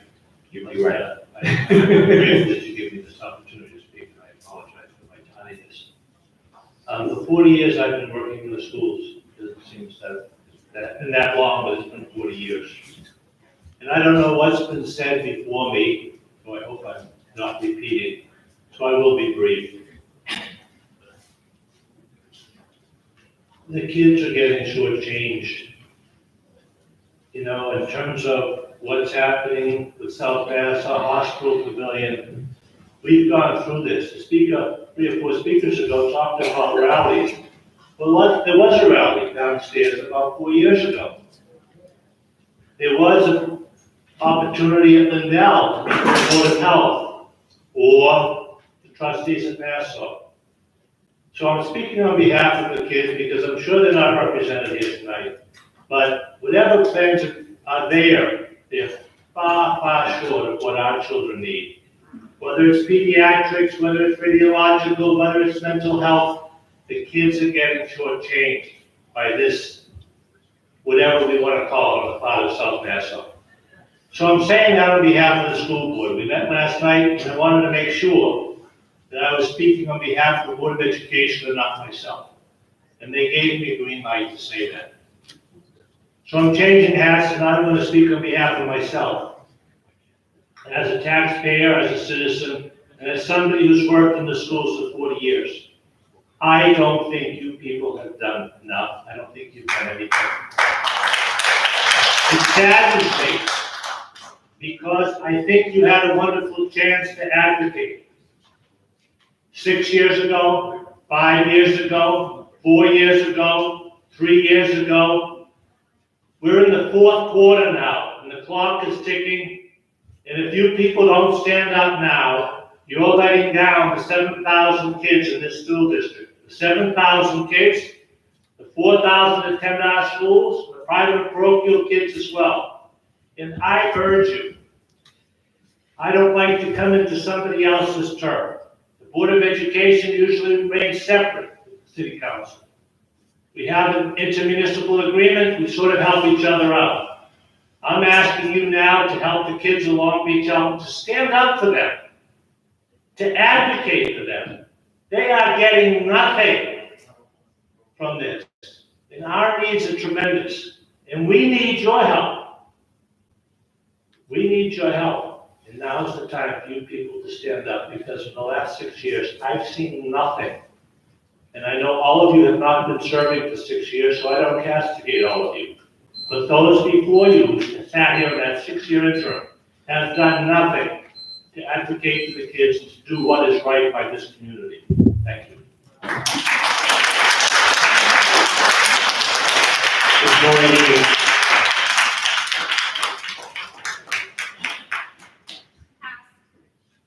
Thank you. Councilor McGinnis.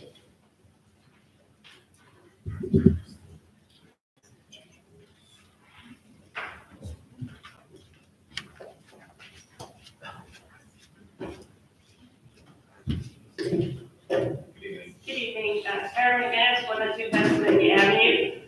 I wanted to start out by commending Mr. Miranda for all his work on the capital projects over the past 2 years. He's been relentless about lining up projects and correcting problems in action by administrations for the past several decades. So in essence, he's basically trying to catch up on capital projects that haven't been done for the past 30 or 40 years in 10 or 20 years, right? So you know what this leads to is to a massive increase in our debt. So that's going to take me on to my next part of my conversation. And we can also talk further at this December 18th meeting. This is actually the 3rd time this year I have brought up this topic. I brought it up at the last meeting and I did not get a response. Because we have fairly recently bonded to pay operating expenses, we are held to additional financial reporting requirements by New York State Consolidated Laws, Local Finance Law 10.10 as follows. The Chief Fiscal Officer of the municipality is required to prepare a quarterly report of summarized budget data depicting overall trends of actual revenues and budget expenditures for the entire budget. Such report shall compare revenue estimates and appropriations as set forth in such budget with the actual revenues and expenditures made to date. All quarterly reports shall be accompanied by a recommendation by the Chief Executive Officer, i.e. City Manager of the municipality, or setting forth any remedial action necessary to resolve any unfavorable budget variance included in the overestimation of revenues and the underestimation of appropriations, and shall be completed within 30 days at the end of each quarter. So the last fiscal quarter for the city ended September 30th. So that means that this report should have been completed by October 30th. The Chief Fiscal Officer shall also prepare, as part of such a report, a quarterly trial balance of general ledger accounts. These reports shall be submitted to the governing board, i.e. the City Council, and Chief Executive Officer of such municipality, i.e. the City Manager, and the State Controller. So for the third time on tape, I am asking you, have you received the latest quarterly financial reports, City Council? No. That's a no? Okay. I'll say it again, this means that the City of Long Beach is not following New York State Local Law 10.10. That means people on the City Council who have legal accreditations, including JDs, are now knowingly not following the law. Okay, thank you, Ms. McGinnis. My next point is regarding the fiscal oversight responsibilities of the governing board. May I please speak? That's your time, Ms. McGinnis. Sorry. The governing board's We're still on role the line. is to oversee the financial condition of the city. I think it's You are the disrespectful to governing everyone board. else that's here to continue speaking. That's not how it works. That's not how it works. It's 3 minutes of uninterrupted time. Thank you, Ms. McGinnis. My final point, since people usually get to say a last sentence or two, Yes. is that in the city of Long Beach single audit report for year ended June 30th, 2017, there are 12 deficiencies related to the audit of the basic financial statements. 3 of these deficiencies reported are considered to be material weaknesses. I want to know which city council members are willing to promise me that these 12 deficiencies will be resolved by election day, November 2019. Thank you for your time, Ms. McGinnis. Thank you. That's a lot. Ms. Dina Fiore?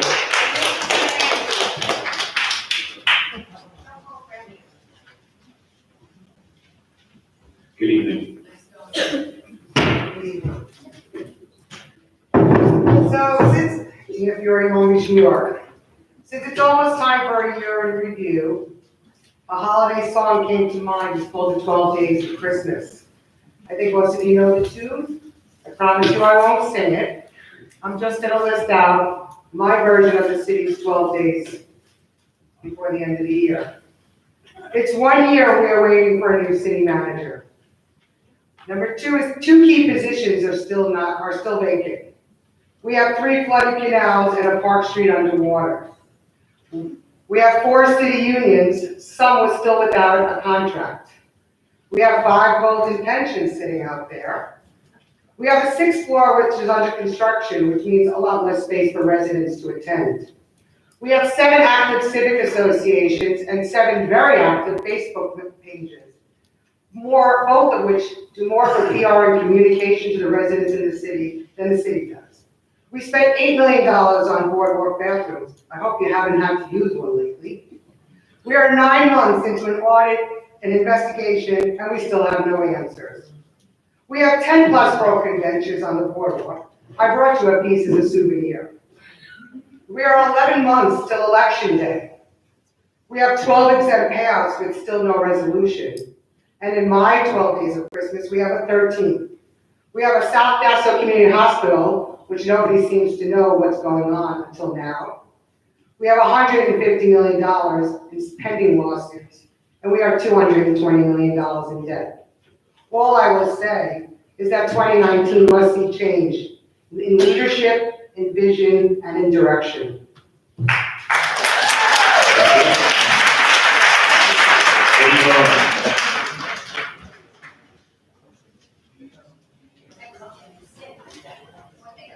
Hey, Brian, this is Lindsay. As most people who have been regularly attending city council meetings know, I have been demanding the city release its audited financial statements. These statements detail the financial state of the city, identify issues, and provide suggestions for improvement. These statements were released 7 months after their due date and the day before Thanksgiving, and cover fiscal year 2017, which was from July 1st, 2016 to June 30th, 2017. These statements show the city's finances were not weak as the comptroller states, not horrendous as I predicted last meeting, but outright dire. A few highlights from the audit. The city added $20 million to its long-term debt. The city has more liabilities than assets, which means it owes more than it owns. And its fund balance, which is similar to a reserve, has tanked. Myself and many others are still reviewing this over 90-page report, but there are also some other details that are details about problems with internal control and management. These problems include not properly reporting bus miles and not having an effective form of a conflict of interest policy.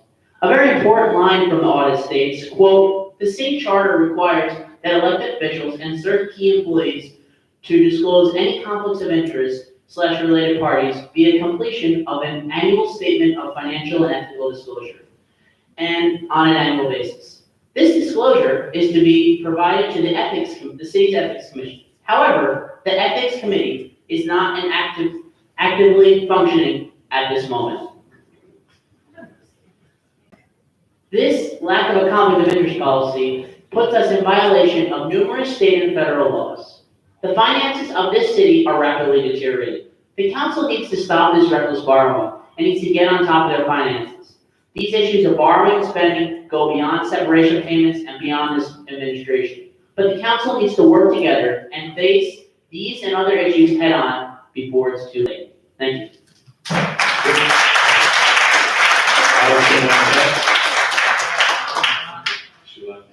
Ms. Judy Bunny.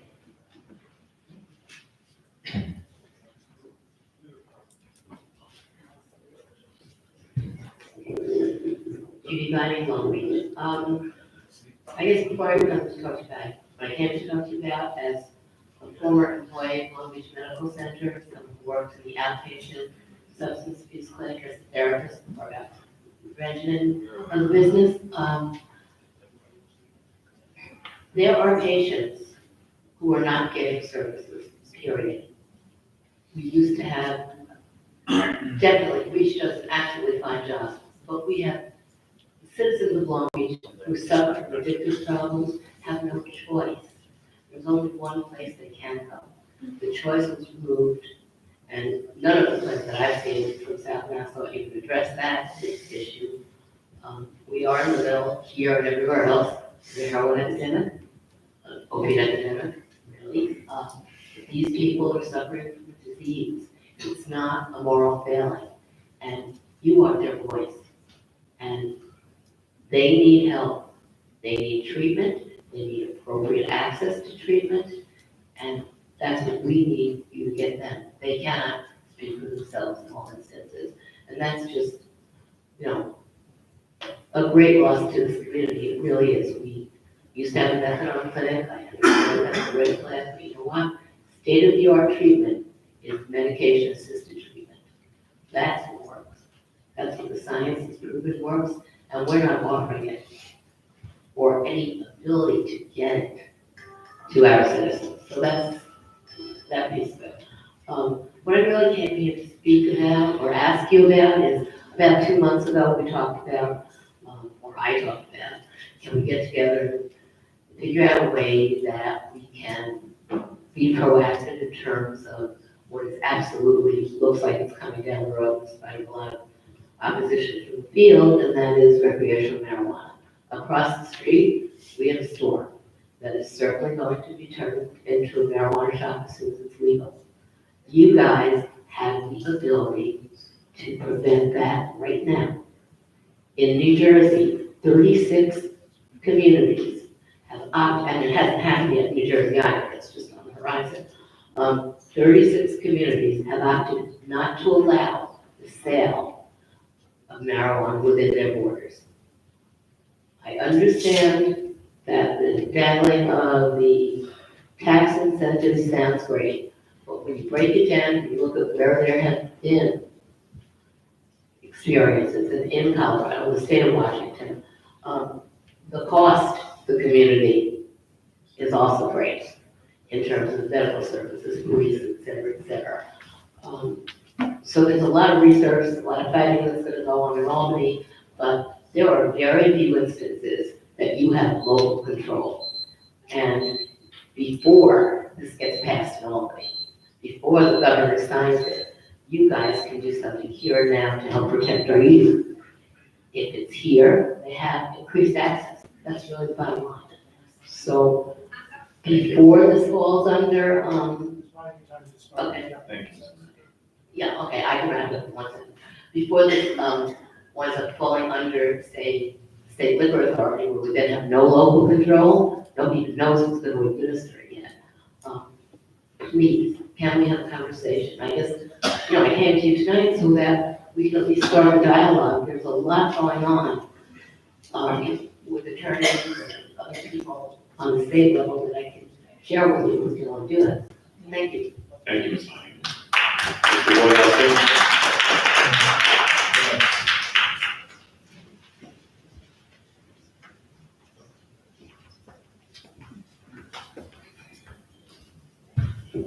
Thank you, Roy, that's the Long Beach.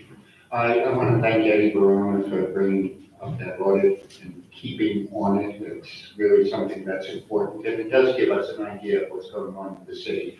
And I'd also like to thank Ron Pagnini for bringing up the Michael Robinson, whatever it is, I'm just surprised that we're creating a new position as Director of Operations. We're making it civil service. And nobody seems to care, but, at least it's being brought up. But I do want to bring up the hospital for a second. I can't really understand the numbers. I don't know if anybody's asked about the numbers. The difference in the floodplain between 100 year and the 500 year is 2.8 feet. 100 years, 8.6, 500 years, 11.4. 2.8 feet. Now, we're talking a 25,000 square foot building. I don't know, how many stories was that? 6, someone said? I don't know if that's that many. Even if it's 3, that's 8,000 feet a story. And they need an additional, they're claiming they need an additional $34 million to raise that, whatever it is. Let's say it's 6,000 square feet of actual building, assuming it's 4 stories. The numbers just don't make sense. They don't make sense. I mean, it doesn't cost $8,000 a square foot to raise something. And has anybody asked them about it? I mean, I'm kind of shocked that South Nassau didn't send anybody today. I know they were invited. I'm assuming nobody's here from South Nassau. I spoke to them yesterday, actually. And I thought somebody was going to be here, but they're not. But, I mean, I think it's kind of up to you guys to ask them, what are you talking about with these numbers? It doesn't make sense. Now, if they got 174 million, I don't know if it was 154 or 174 that was supposed to go into Long Beach. Yeah, and they say, well, we're complaining because it's gonna cost us 74 million to do it. But if you look at the numbers, it doesn't make sense. It doesn't make sense that they're talking about raising it. They say it's got to be raised 23 feet. I don't see it. I don't see the difference of 2.8 feet requiring 23 more feet of structure. But I really think it's up to you guys to kind of put them on the carpet and say, hey, this doesn't make sense. What is this? For lack of a better word, crap that you're trying to give us. Because that's exactly what it is. And, if we ask them, they're not going to listen to us. But hopefully, if you guys ask them, something will be done. Thank you. Thank you. Jay Hudson?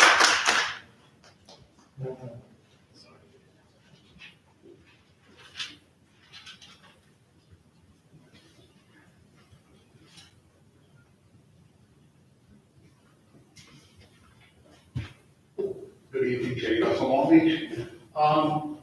Really didn't come up here with any specific thing to speak about, but just listened to a couple of these prior speakers, got me wondering. The hospital property, are we currently getting taxes, collecting taxes on Assume so. No, I'm being told no. it? And of course, the logical follow-up, why? Is it because it's a hospital property and it's exempt? Yes. Well, here's the thing. I'm aware from past experience that an existing non-conforming use terminates if that existing non-conforming use goes inactive for a period of 9 months or more. Now, unless that property is specifically zoned for hospital exempt occupancy, and to my knowledge is not, perhaps Ms. Dragsby knows about it? It's not talking about Okay, do you know what it is zoned for? residential. Okay, and does the non-conforming use not terminate after 9 months? I'm sorry? So that's an argument that has been used before. Okay. An argument also. So my understanding, I'm not completely coming out of left field with this understanding, right? So assuming that to be the case, assuming that property, which is residentially zoned, and has not been used for its current non-conforming hospital use for a period of 9 months, that they should have in fact lost their status as a exempt property. Yes? Can't answer that question. Okay, you're a lawyer. Isn't this something you should be looking into? Yeah. And we're talking about potentially a lot of money here. I'm going to take my suggestions from the city manager next week. Thank you.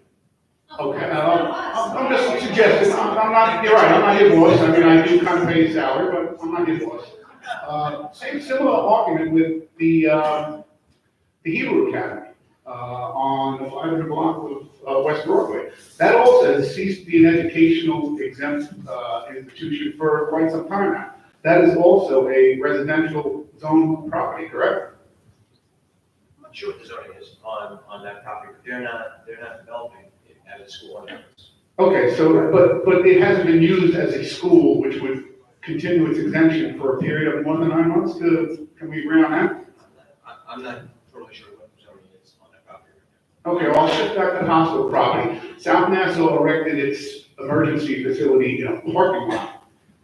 That parking lot presumably was tied to the Commonwealth Pavilion, and I must assume that those parking spots that were built over were somehow counted toward the off-street parking requirements for that facility. Now, South Nassau built on that, we all understood that a temporary facility was better than no facility, and if they were building in a parking lot or in the middle of the street or wherever they wanted to build it, at that point in time, we were kind of inclined to go along with it. But now it appears that they're not going to do anything. What about the off-street parking spaces that have been wiped away by the footprint of their temporary facility? That's a matter that's going to be obviously raised before the zoning board, and I can't take a position on it here because I'm counsel to the zoning board. It could precious that proposition ultimately and expose the city of vulnerability, so I can't answer that question. Okay, so, but somebody can't just come down in the middle of what's counted as off-street parking space for a given establishment and just decide to build on it, right? Somebody has to give them the okay to do that? In terms of waiving off-street parking requirements? In terms of building on what is allocated off-street parking spaces for another establishment. That's correct. Thank you, Mr. Dustin.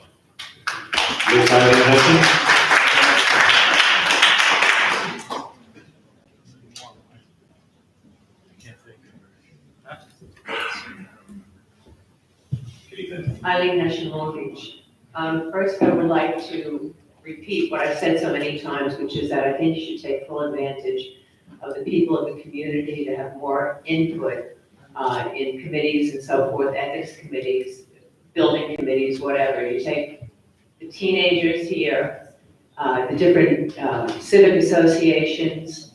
Beach to Bay is a civic association of citizens. They've never given up. Our other civic associations, West Home had that incredible wreath thing last week where you can see the wreaths on every single booth on the beach. Next week we have the parade down in the West End. The civic associations do so much. But I'm here to talk about the hospital. When South Nassau took our FEMA money and bought Long Beach Hospital and its waterfront property for a ridiculously low sum, they promised us a state-of-the-art medical pavilion. They took 140 million and left Long Beach with 40 million. Those numbers may not be accurate.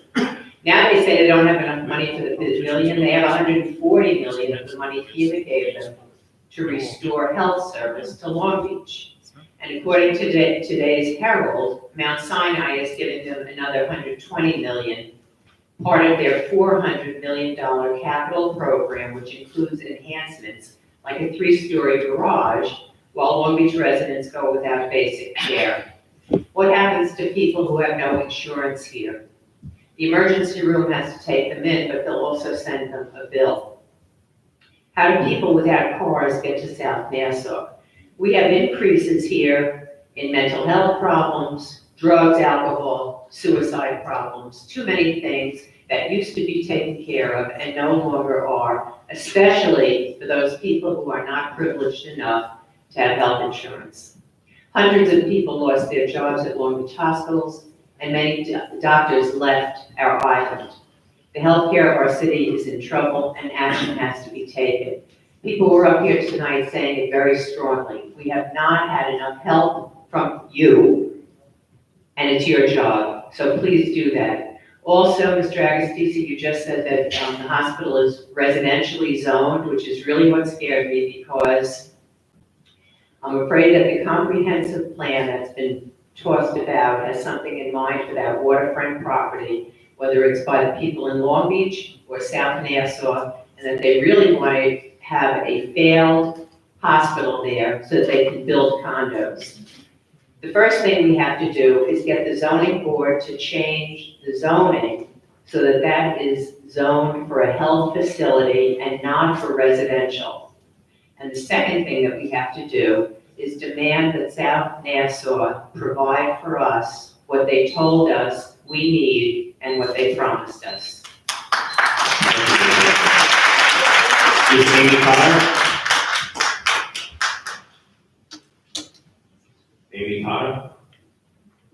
No? Okay, well, that's it for this evening. I want to thank everyone for coming and sharing your thoughts on healthcare services here in the hospital. We really do appreciate it, and get home safe.